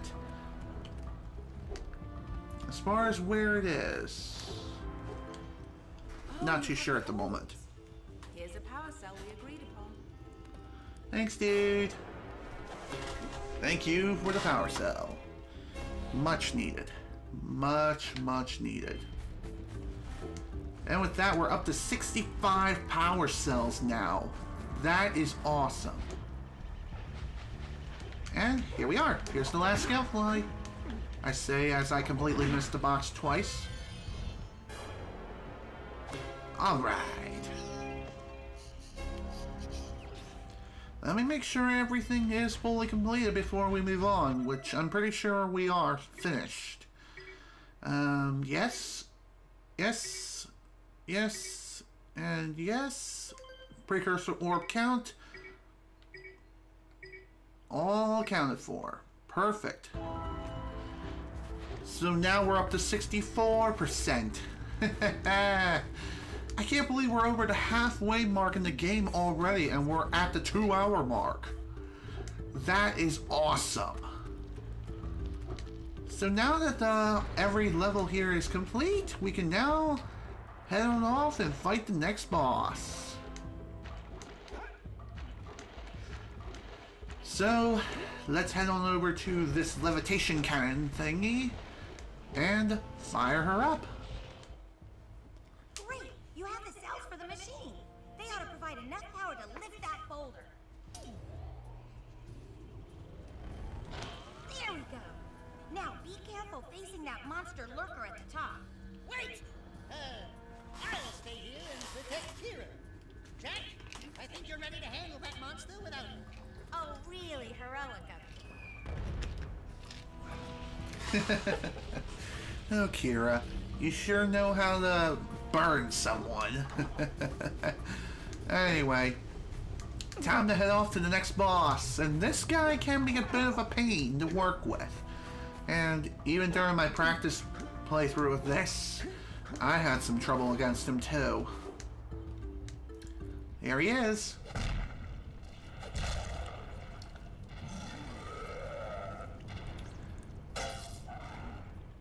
Hello there, jerkwad. Prepare to die. This particular boss fight can be tricky. So the first part of this fight, more or less, this fight has two parts. The first part is dodge the fireballs that are fired from this guy's grasp. And when the second part starts as soon as the last ball is fired from the guy and some blue eco appears. Then, once you get through that section, what you have to do is just simply make it to the end, grab some yellow eco, and start spamming the fire button at him as he's trying to lift a giant boulder to send you flying back. After he's hit with enough shots, he will drop the boulder and will receive damage. There are 3 phases to this. We're already on phase 2. Oh shoot. Okay, here we go.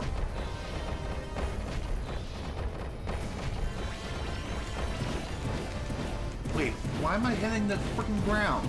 Whatever. Also, don't step on that platform that's in front of this solid structure because that's lava.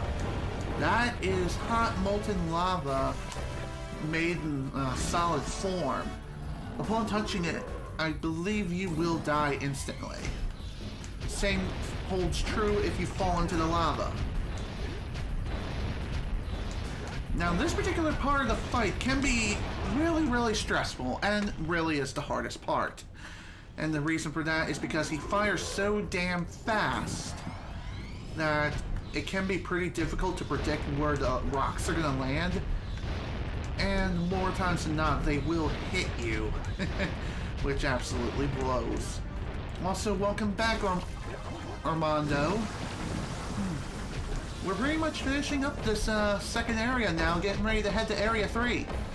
But of course, we still need to take this beast out, and this is attempt number 2.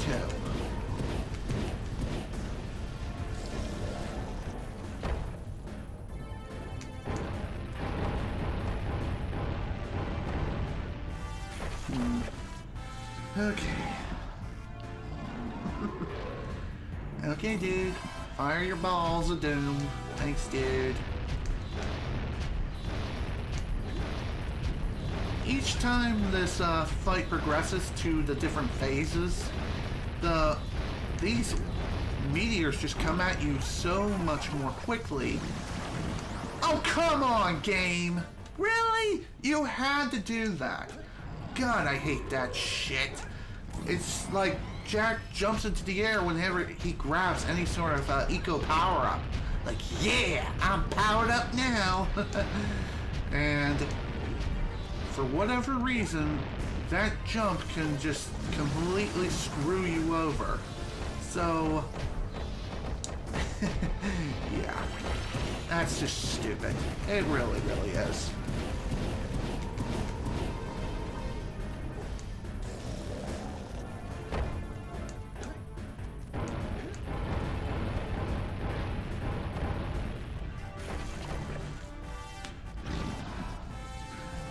I will say well, it's not official. What are you talking about, not official?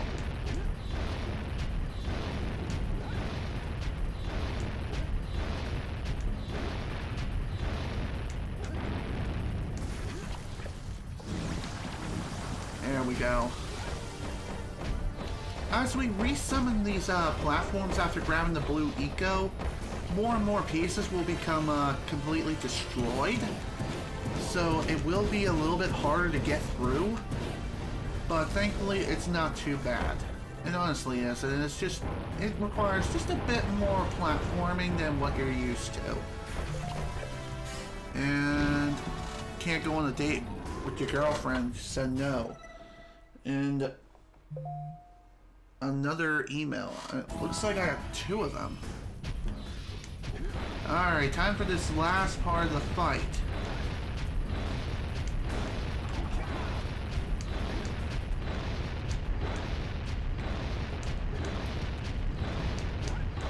Crap. That works.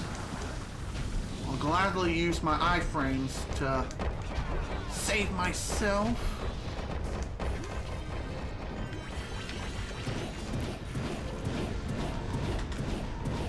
Alright, and there we go. He's done. He's dead. Alright.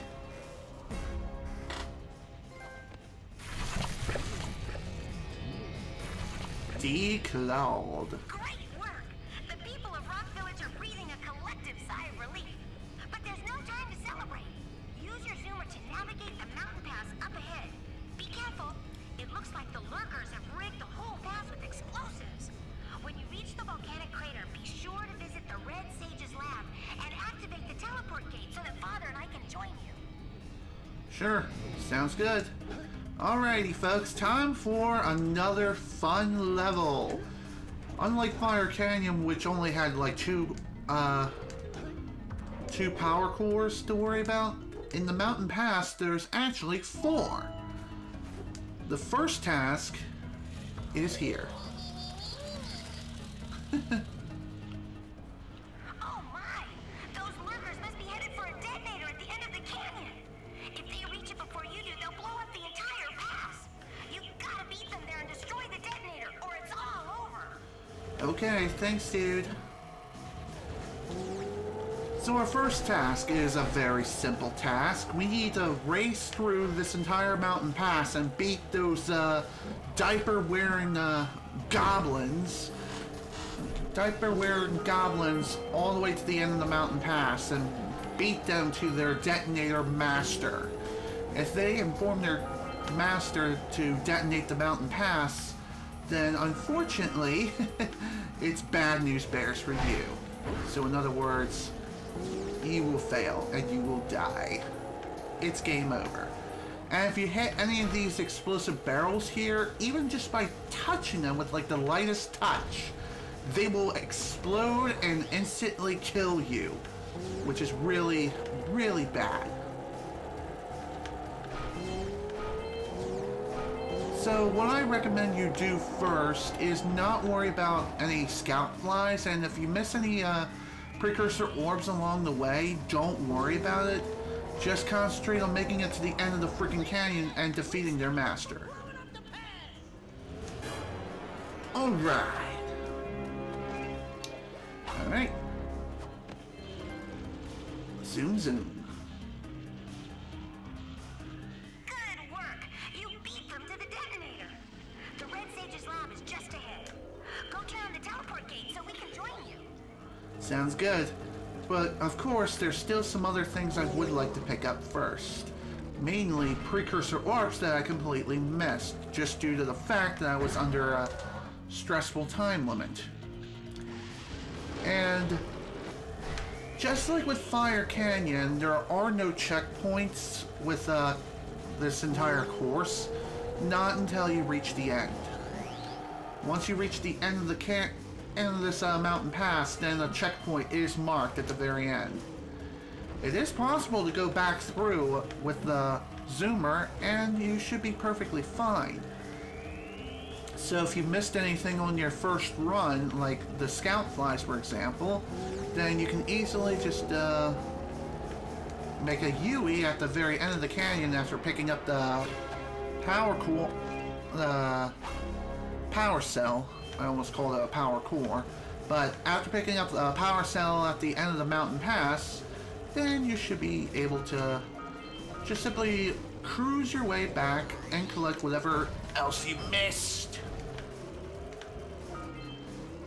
And I'm not sure if you noticed or not, but there is another power cell just sitting out in the open. But the problem is that there's a rock right here that's in the way. I think that what you have to do is initiate this geyser somehow with blue eco energy. Then again, maybe you have to do something else. I don't know.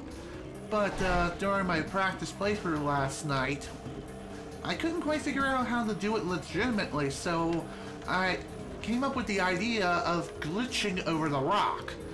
So that's exactly what I did. I glitched over the rock. I jumped over it and just made my way to my prize. Now you may be wondering, how the hell are we gonna jump over that, how are we gonna jump over the rock? Well, the thing is, well, we kind of have to go on foot. We have to go on foot. And it's best to just drive the zoomer all the way back to the very beginning of the mountain pass from Rock Village. This way you can jump off the zoomer and then make your way through Mountain Pass on foot. So here we go. It is going to be a bit of a long trip because there's a lot of ground to cover, but it is possible to do this on foot. Dang it. Didn't mean to do that. So if you really want to enhance your mobility without the need of Blue Eco, you can just roll around at the speed of sound and just do long jumps the entire way there. And I do believe at some point the game's like, yeah, you can't really continue any further on foot once you reach a certain point. And the reason why I say you should do this at the beginning of Rock Village, at the beginning of... Oh, shoot.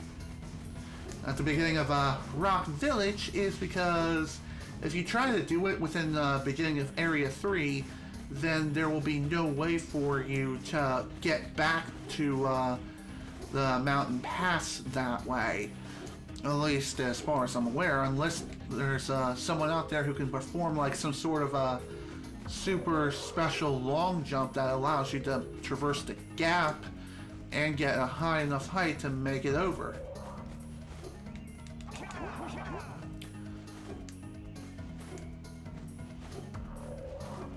Alright, we're just about there, and oh, that was close. Okay, so here's what you do. You need to position yourself just right and high jump over the rock and spin jump. Eventually, as you move forward and jump as high as humanly possible, you will be able to hover above the rock like that. Afterwards, just jump down in front of it. And last jump right here. And power cell. And you get this glitchy animation here.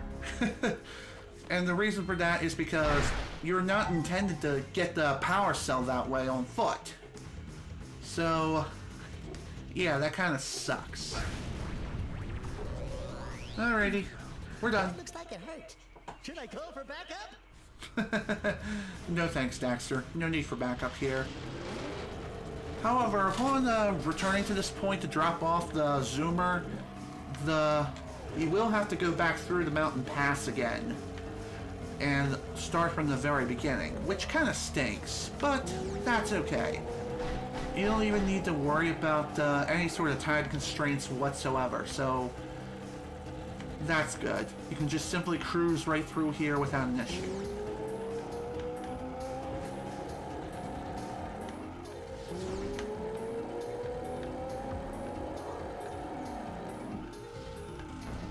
Crap. Dang it. Maybe you're supposed to grab that, cool glitch.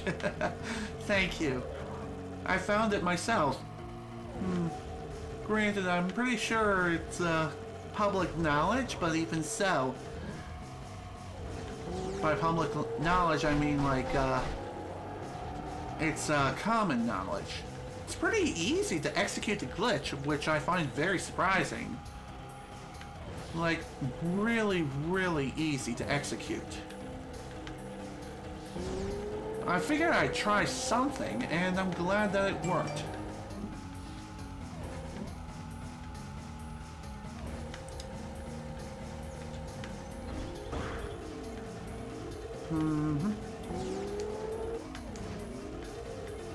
Alrighty. Now that that's done, we can just head on out of here, right? Let me make sure. Yep, 50 out of 50. All 4 power cores, power cells have been found. And we can proceed onward to Area 3. And as soon as we enter Area 3, this will become blindish again, because I didn't play any further than the entrance of Area 3. So that kind of sucks. But, oh well. I'm sure we'll be able to get through it just fine. Alright, here we are. We're here, folks. Welcome to Area 3, which is, in a moment, Volcanic Crater. Within the volcanic crater, we'll find a hidden scout fly, which is very easily missable. So don't forget to grab that. And Red Sage's hut. Here we are. Welcome. Alright, let's go and activate the teleporter. I said activate it, thank you. I always wonder if I'm losing body parts in those things. Holy yucca! The Red Sage's lab looks worse than the Blues. Well, it definitely looks as though there's been a struggle here.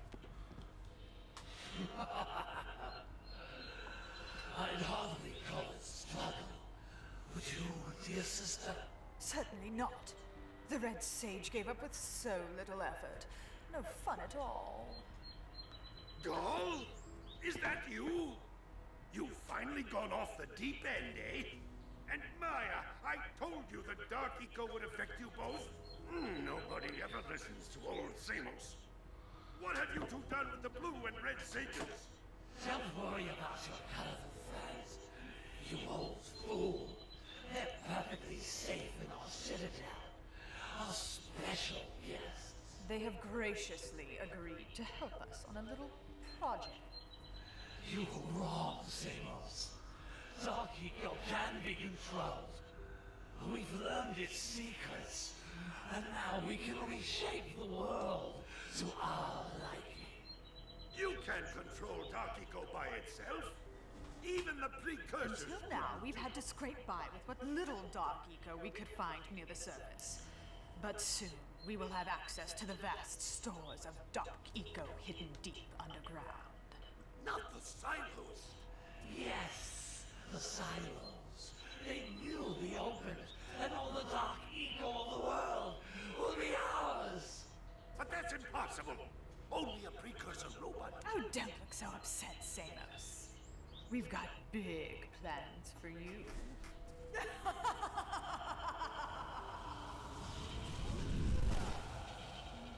Wait a minute! That was Gull? The same Gull who's supposed to change me back? Gull is the guy trying to kill us? I'm doomed.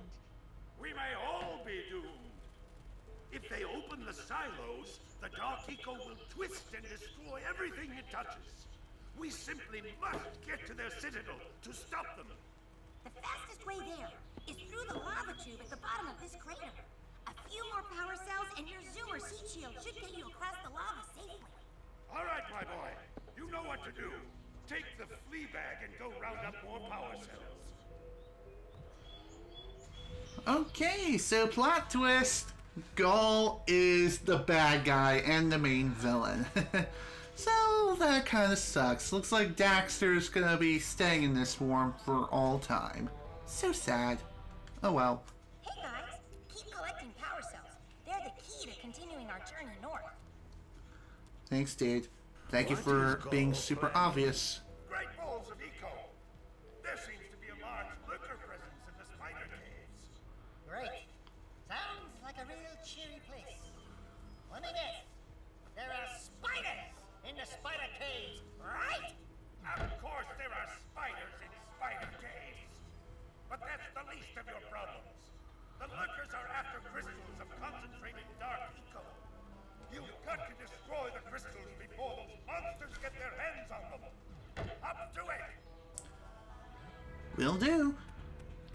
Definitely a place worth checking out. So, with that in mind, here we go. There are many more places to explore and several more levels that we need to take a look at. And of course, I will be going after them all. I'm going to see how many I can complete within this session, despite me being at 2 hours and 16 minutes in. And hello, what do we have here? Pure light, for within its flame, the answers reside.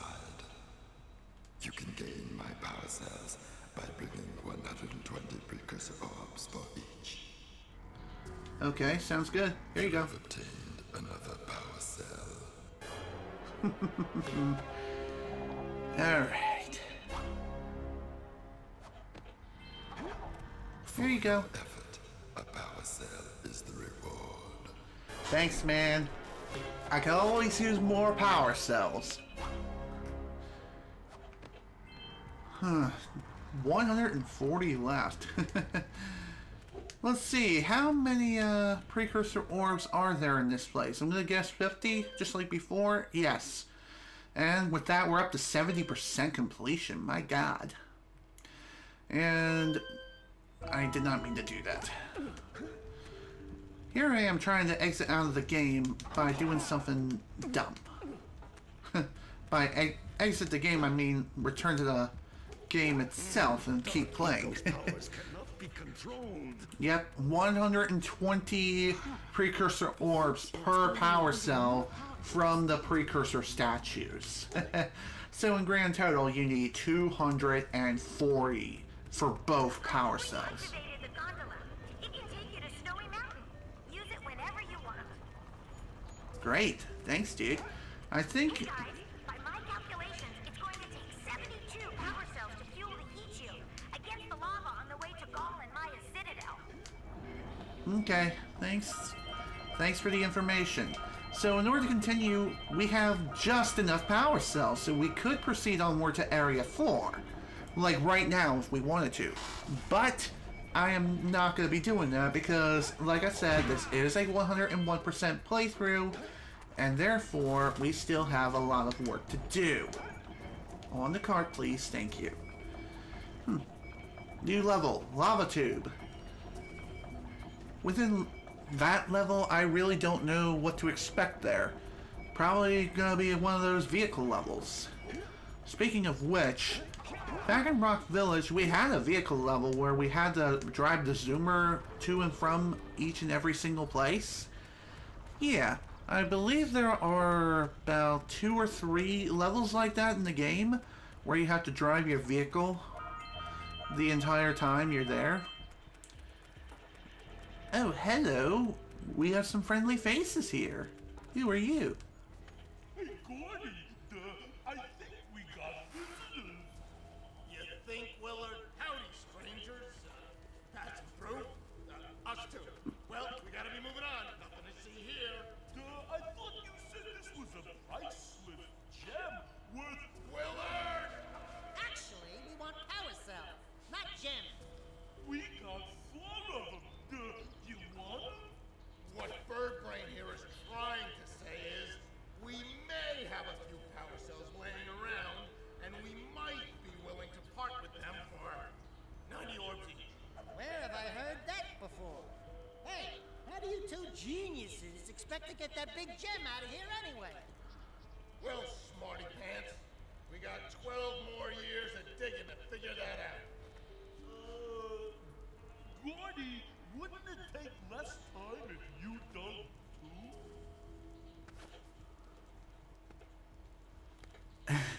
too? Okay, so apparently these guys have 4 power cells in their possession. So if I did my math correctly, it's going to cost us 360 precursor orbs in order to get all 4 power cells from them. I believe I have enough for at least 1, so here you go. All right already. Here's a power cell for those orbs. And that's only the first of 4, people. First of 4 of these guys. Someone's live from YouTube, eh? Cool. Alrighty. So it looks like our primary objective is just to bring 90 power cells over to those prospectors. 90 each. So now we need 270. 270 left to go, and there's still 1 more power cell out in the open somewhere. That or it's being held by a villager, held hostage. Plus we need to search for the remaining scout fly. That's kind of hanging around about. And I hear an airplane flying around about. So if you hear it too, I apologize. I have my window open since it is essentially the unofficial start of summertime now. So summertime equals fun times in the hot, hot weather. Well, granted, I do live in Maine, so summer is not even that bad here. The humidity is manageable. Definitely nothing in comparison to Maryland, where the humidity was freaking high as crap.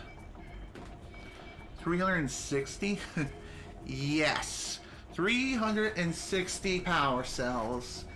I mean, not power cells, I meant precursor orbs. How did I get the 2 of them confused again? Oh well. Nothing really much I can do about it except just, pay up. Pay up my butt. Just for freaking power cells. It's a lot of power cells, don't get me wrong. But, at the very least, all the power cells are in one central location, so that's nice to know. By the way, when it comes to these mine carts, you want to ride them across the train tracks, because if you don't, then more than likely you're going to be going through the track. And there are a lot of open gaps that are so wide, it's it's very easy to fall through.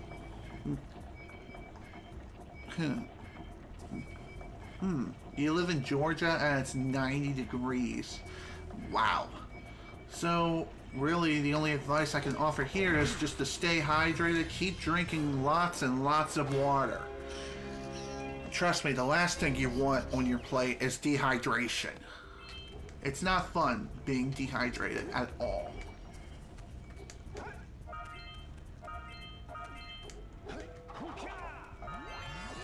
Alright, that's all the Precursor orbs for Volcanic Crater. Sweet. Alright, let's go and do the first level. Spider Caves! Spider Caves, Spider Caves. It's a cave full of spiders. And that pun was absolutely awful. So, as expected with Spider Caves, we're gonna be having fun with spiders that spew out dark eco. And you kinda have to whack them at least 3 times in order to kill them. Plus, we also have these centipede-like creatures that are just hanging around these stone pillars, I guess. So, if you want to kill these spiders, you have to jump into the air like as high as them and do a spin attack, which is easier said than done. Say something really teary at the funeral, like, "How am I gonna get changed back now?" Trust me, you don't. You don't change back. You're stuck like this for all eternity. Boo-hoo-hoo. Sorry, Daxter. Nothing really much we can do about it. Also, this place is filled with dark eco, and just like before, if you fall in, you will die instantly. There is no jumping out. You can't perform one of Daxter's numbers and just jump out of the dark eco with no consequences. Well, almost no consequences, anyway. Even so.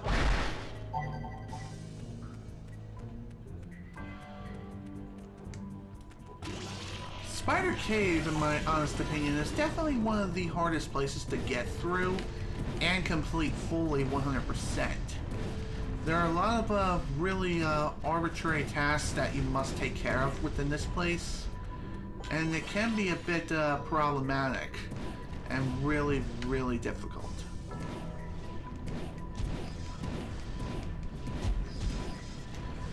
So, our first task, one of the tasks we can take care of, is to take out these damn centipedes. You have to do this with yellow eco and shoot them from a distance. If you get too close to them, as you've seen from earlier, then they will retreat back to their little hidey hole. The thing about aiming at first person is that, if you couldn't tell, it's very, very sensitive. Like, overly sensitive. More so sensitive than Donkey Kong 64's aiming system when it comes to using their weaponry. Yeah, that frickin' sensitive. And trust me, hitting these centipedes is a lot harder than it looks. And there's a lot of centipedes that you need to shoot and take out. And I believe you have to stand here and shoot all the centipedes as they climb up and down these wooden poles here. They look like they kind of look like trees, in a sense. They kind of do, but I believe they're wooden pillars. And they've just been eating away at them for all these eons.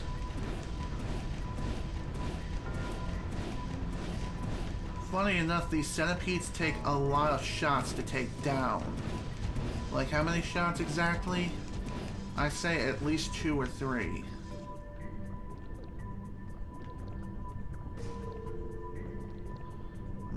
There's another one.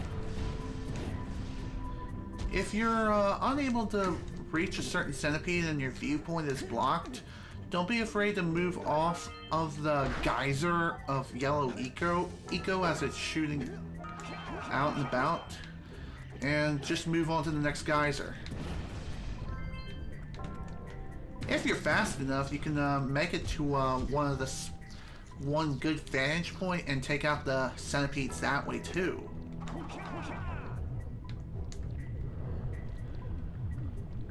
Oh, hello, Mr. Spider. Nice of you to join us.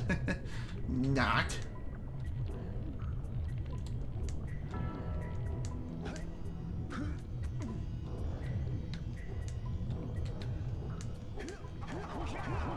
God damn it. Ah, that sucked. And if you happen to fall all the way down, it is a pretty long way just to get right back up to where you were before. And sometimes it's pretty easy to get lost in this place. So I wouldn't blame anyone for getting lost here, because a lot of parts of this level look the exact same.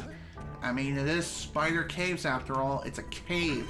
It's filled with spiders, centipedes, and other ugly looking creatures of unbelievable sin. Oh my.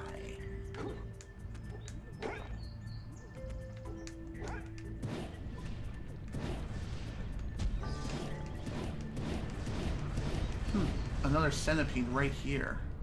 Of course. I don't know if I can whack it from here or not, but it's best not to chance it.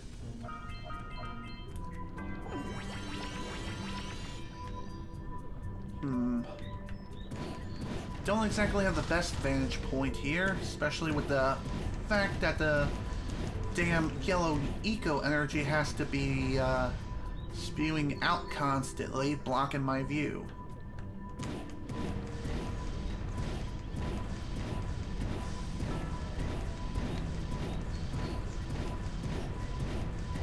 There we go.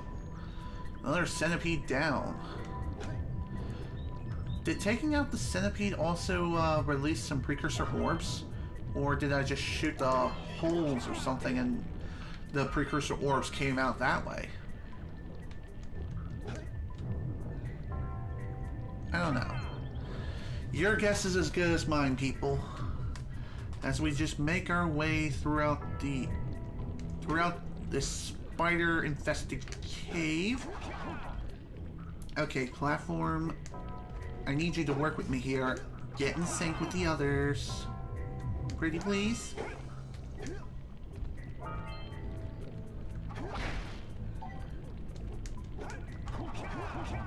Oh man, that was a bad move. But at least it wasn't that bad. Oh shoot.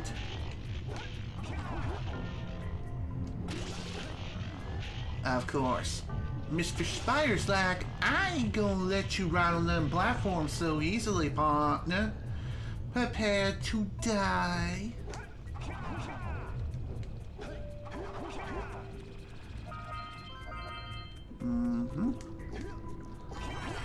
Alright. Got a couple more centipedes to take out. Here's number 2, and that last one we just fired at was number 1. So there's you. Now, where's the other guy? There you are. And dip. Okay, so shooting the centipede does produce some, it did produce some, precursor orbs. I was, like, drawing a blank there, like, what the F? Hello, Mr. Spider. Maybe you can shoot better if you aim through your goggles. Yeah, I could aim through the goggles and be okay, or I could be smart about it and just let the homing capabilities truly be unleashed with it. Maybe?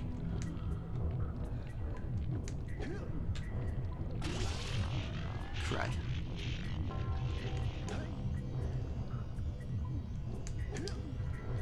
Okay, here we go. Looks like there's still one centipede left to shoot down. I think I just noticed it crawling just off the corner of my eye here.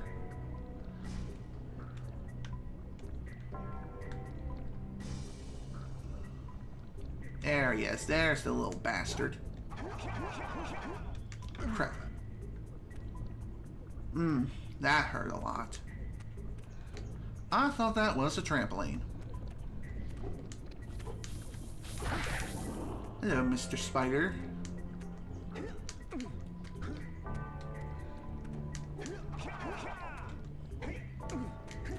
Okay.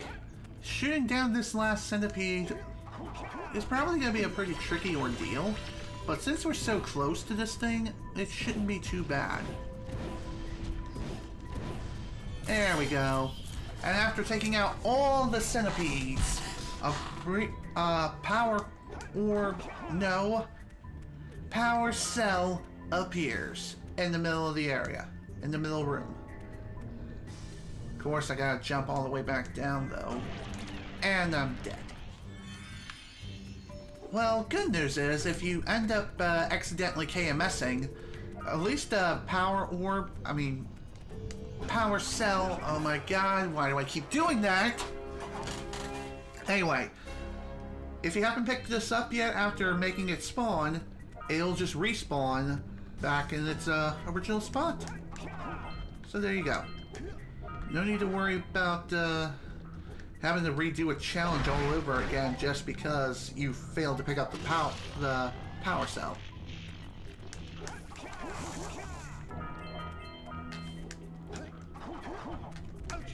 Oh, damn. That hurt.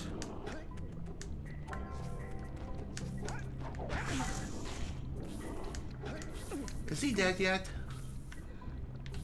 Yeah, he's dead. Okay, good. I don't know if there's really anything else to this room that I need to worry about. But just in case, I'm gonna keep looking around and see what else is in here. And another thing worth mentioning is that... Okay, never mind. I was thinking that the Precursor orb counter has increased again, but no. In Area 3, once again, each level has 200 Precursor orbs to collect, with the exception being of the hub area. The hub area only has 50.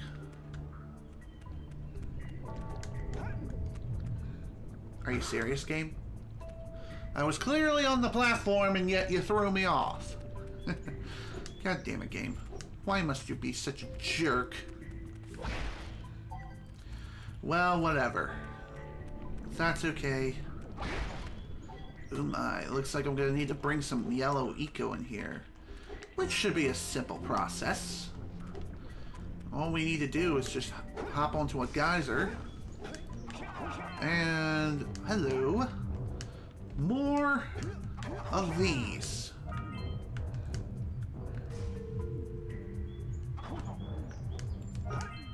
Worth it.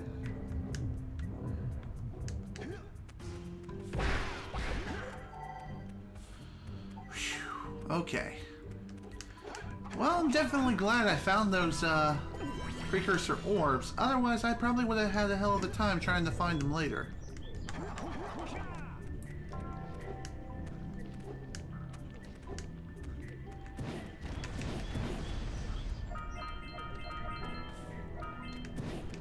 One thing I'm kind of wondering, does firing... Oh, hello, what the heck is this? Oh, okay, I'm pretty sure that's another challenge. Another power cell, like, objective. And that is... You will find dark eco crystals hidden throughout the entirety of Spider Cave. Well, okay, maybe throughout certain parts of Spider Cave, that is. Hit them to detonate them. Oh, you jerkwad. Well, thank you for making me death warp past you. Question is, though, how do I deal with you without getting hurt? That's the real kicker here.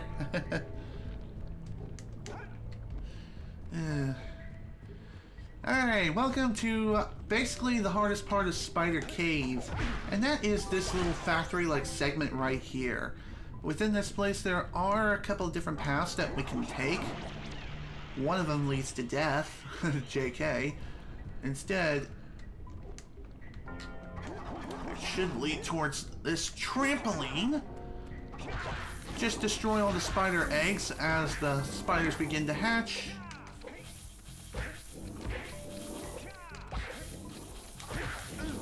Ow. Alright.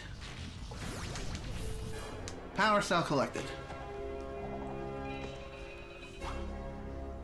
Of course, we still have the problem of, whoa, what? Okay, that was a load of bull. Clearly there is something there that I failed to find. God damn it. Sometimes the camera can be a bit problematic.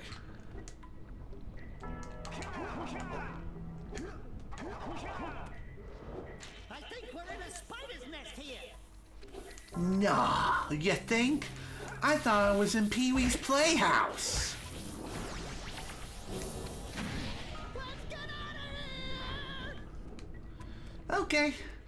I think down there anyway is just, death. Dang it! Well then, that sucked. Let's try this again now. As I was trying to say, down there looks like there was some sort of geyser. And we've yet to activate it. In order to activate it, I believe we have to do something within this area in order to activate it. Maybe there's some sort of machine that we need to let loose in order to get the geyser to go off, but I don't know. Maybe coming through Spider Cave first was not the best idea.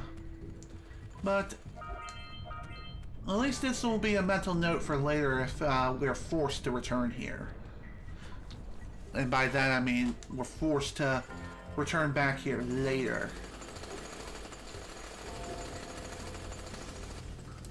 Okay, I believe over here is some precursor orbs that are just hanging around above trapdoors. Be careful when stepping on these wooden tiles here, because the doors will release if you hit them. And that can very easily drop you to your untimely doom. Come on, there we go.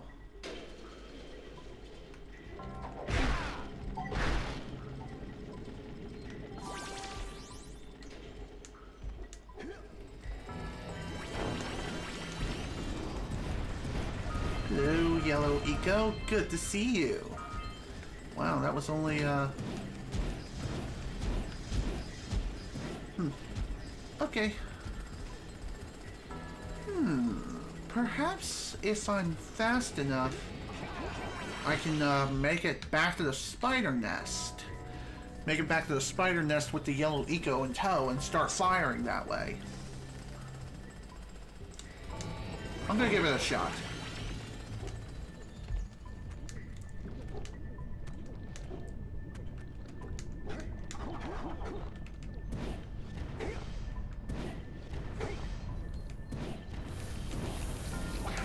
Nope. Didn't quite make it. Oh well. Damn it! Ah, that sucked. Oh well. These things happen sometimes, especially when you're in the experimentation phase.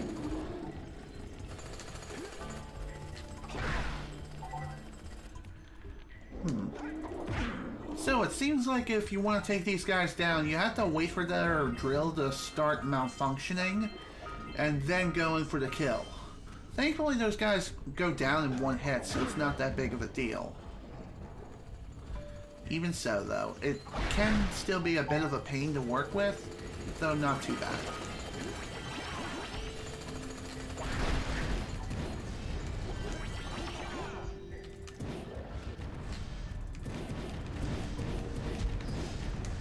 Seriously?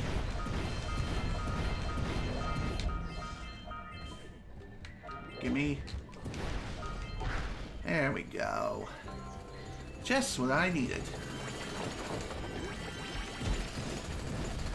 Can these things be the... No, they cannot. I was thinking maybe they could be destroyed.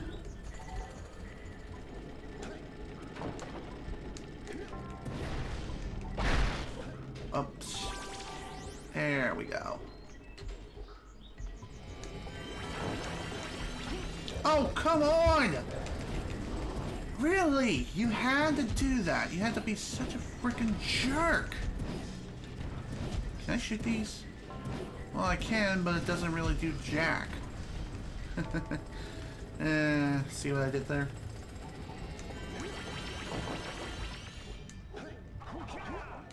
Oh, god damn it. Excuse me. Alright, let's try this again now. Hopefully with less dying and less screaming from the top of our lungs.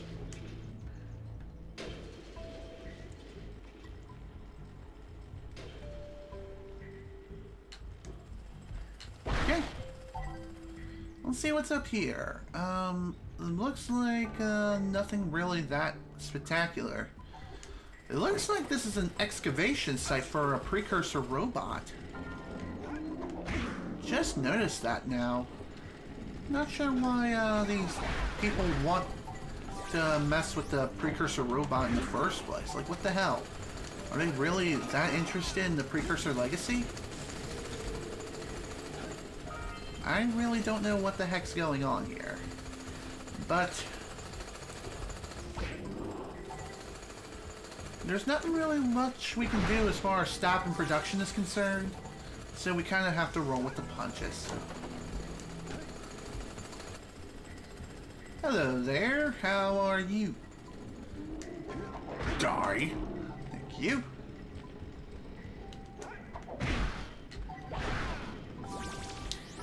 Oh yeah, feels so good to get full health back.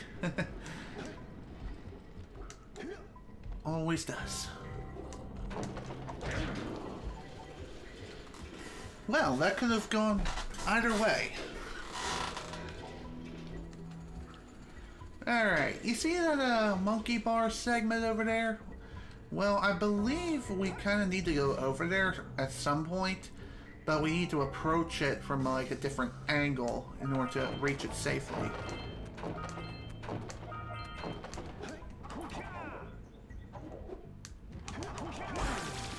That works. Damn it! I hate that crap!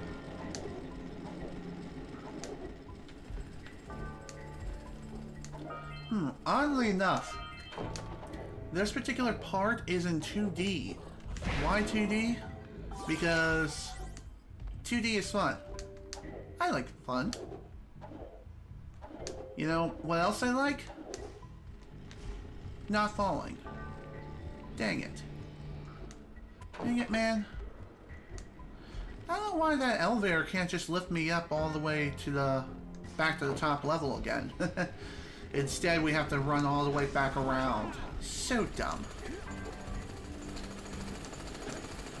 Perhaps there's something I'm completely missing over there.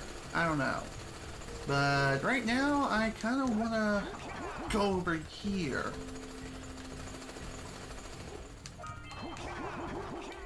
And we have to approach that at just the right point. Otherwise, we'll fall to our doom. Thankfully, I do believe if we grab this and then make our way to doom again, god damn it, all because of slippery controls. Oh man. I really wish I could just look down as I'm jumping down. I'm serious, I really wish I could do that, but sadly, no. No, instead I have to wait for an elevator.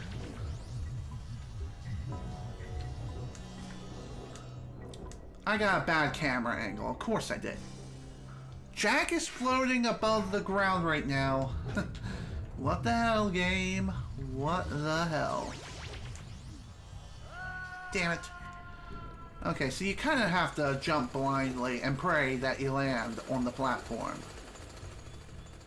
If you want to jump off it in time, that is.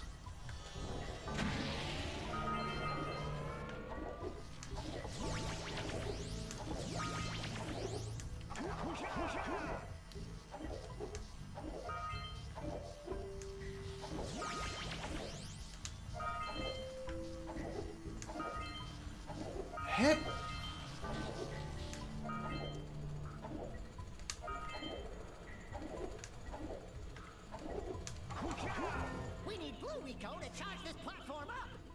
Yeah, thanks, Daxter. Thank you for the obvious information.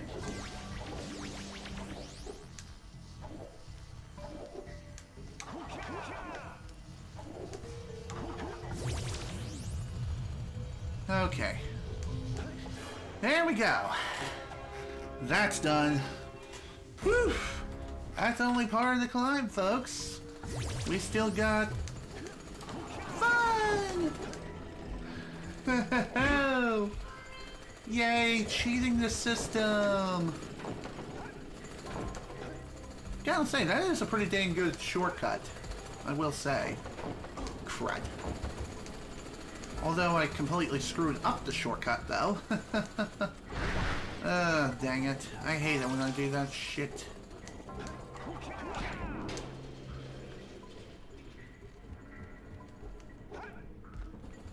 Oh, hello. Hello there, beautiful. Okay. The next part of this, I believe we just need to climb to the very top of this structure and reach the top robot. The top of the robot. But of course, we can't quite do that if we fall and die. I saw a precursor orb that I missed during the monkey bar swinging segment. Not this one right here, but more so the other one.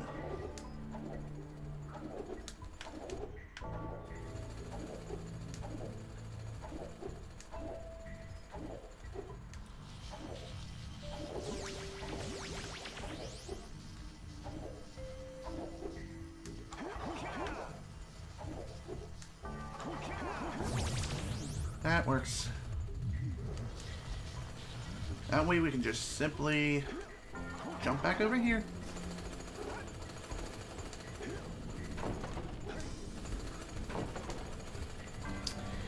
Okay. Now, like I said, I saw that I somehow missed a precursor orb during this segment right here. Where is it exactly? It's somewhere on one of these monkey bars here.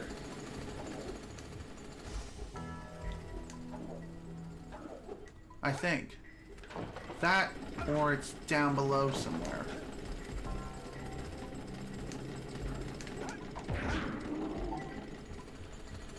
Shoot. Okay, I know I saw a precursor orb floating in the air. I know I saw one. I'm not crazy, I swear.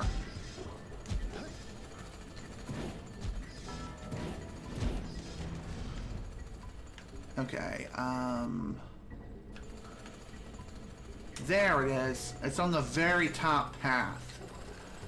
So that's something to look into. Alrighty then. Whee! Alright, back to the shortcut.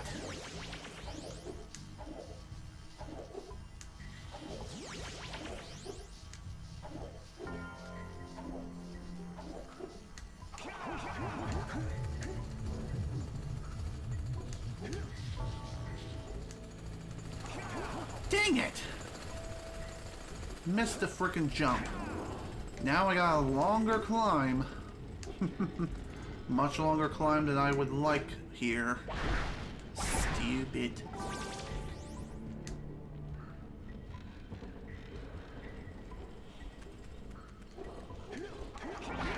Sorry I'm so silent right now. Still trying to navigate through this place within a calm and orderly fashion. Okay, there's the precursor orb, like way up there.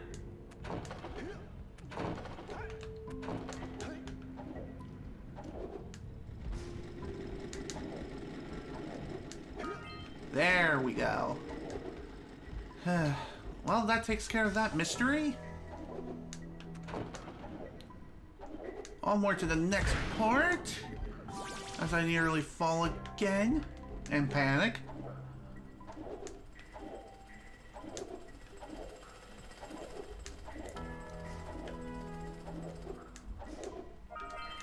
Shoot. Okay. Anything else? No. Okay. Good to know.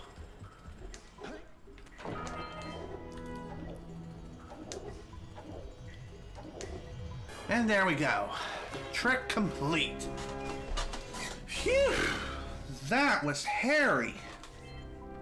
And also kind of scary in some places. I thought I just saw a precursor orb. But no. Nah. It was just my imagination.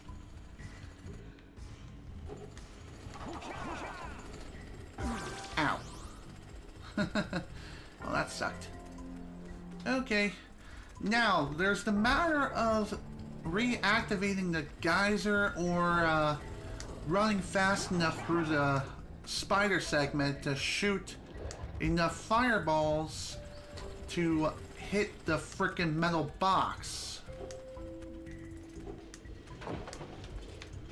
The metal box that's within the spider nest of the spider cave.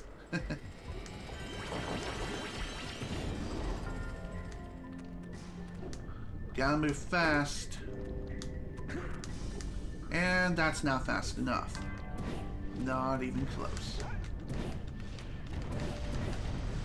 Damn it. This is probably gonna take me at least several attempts. Because I have to approach this at just the right angle.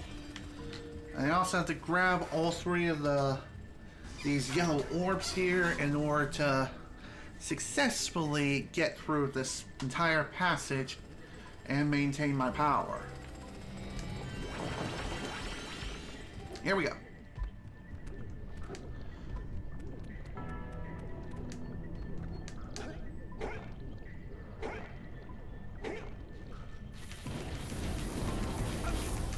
God damn it. All because the damn spider had to knock me into my frickin'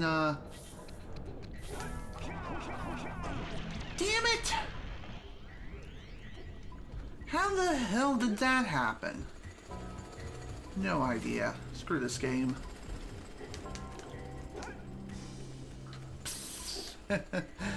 Well, shoot, man. Shoot on a frickin' boat.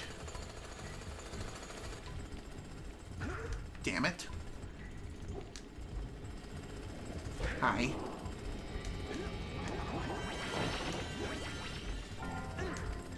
Well, I screwed myself out of that. Let's see, can I snipe it from here? That would be awesome. Not with this super sensitive aim, though.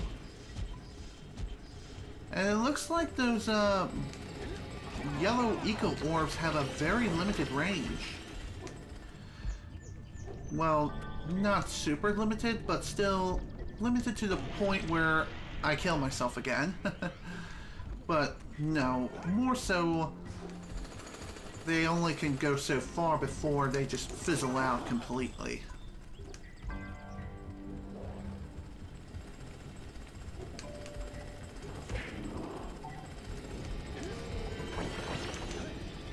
Well, that was bad. And that was even worse. Go me! Damn, this is gonna take me quite a while.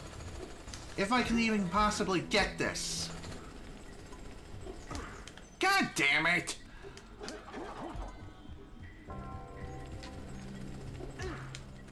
Oh my god, how am I having so much trouble on this frickin' long jump? There we go.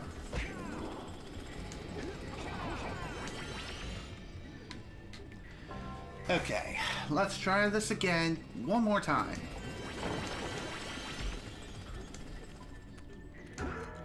And I failed already.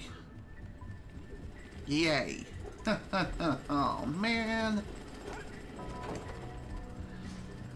Can't go smacking into the wall now.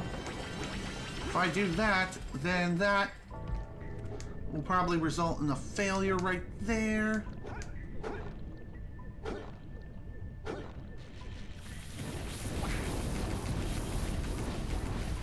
There we go, finally got the box open. And of course, there's another one right at the very end of this here nest. Jesus. Well, better you than me. After the snowy mountain.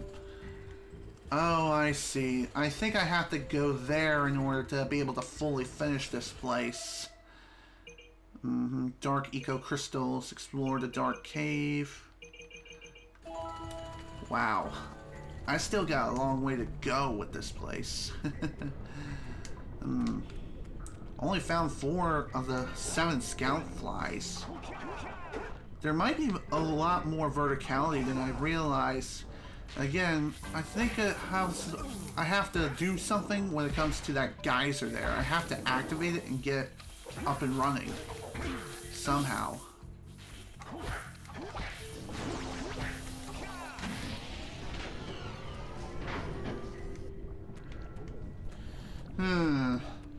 Yeah, it looks like I'm gonna have to come back here another time. So that kind of sucks. Where am I going? I would like to leave this place now. And I think after I leave Spider Caves, I'm just gonna go ahead and wrap up the stream because we're right at the 3-hour mark. I'll definitely figure this out later. That's for sure. I will be working on my practice playthrough later this evening. And eventually I will figure out what it is I have to do. That way I'm not wandering around like a headless chicken like I have been throughout the entirety of this area so far. Where's the exit? Oh, hello. Well, at least we got another constellation prize of another scout fly. Yay. 5 down, 2 to go. Seriously, where's the exit? I would like to leave. And not throw myself in the dark eco drink. Please. Okay, I think the exit's over here. Yeah. Look at me, I'm getting lost so easily, that's not even funny. Crap. Yeah. Here we are. Finally out of this level. Alright. That's that, folks. We are done here for now. And so I'm gonna just head to the entrance of the snowy mountain and go ahead and start signing out there. And looks like it's gonna be a pretty long ride, so bear with me here. All because these coasters have to be so freaking slow. It's not even funny. Kinda sad if you think about it, but oh well. And it looks like Twitch's counter for telling how much time has passed during the stream has frozen in place at 2 hours and 56 minutes. Okay, seriously, how do I leave? Oh, over there, of course. Kinda have to wait a little bit longer. Ride this coaster out until I reach the entrance over there towards another level. I think that leads me to Area 4, I think? I don't know. That's what it sounds like by the name of Lava Tube, based on the level name alone. But, yeah, here we are. Here's where I'm going to go ahead and sign out, and I am done for today. This is General Snivy with the Jak and Daxter, the Precursor Legacy playthrough. Thank you all so much for watching, and if you were able to attend the live stream live, thank you for attending. Next time, in the next session, we're going to finish up Area 3 and maybe even start Area 4.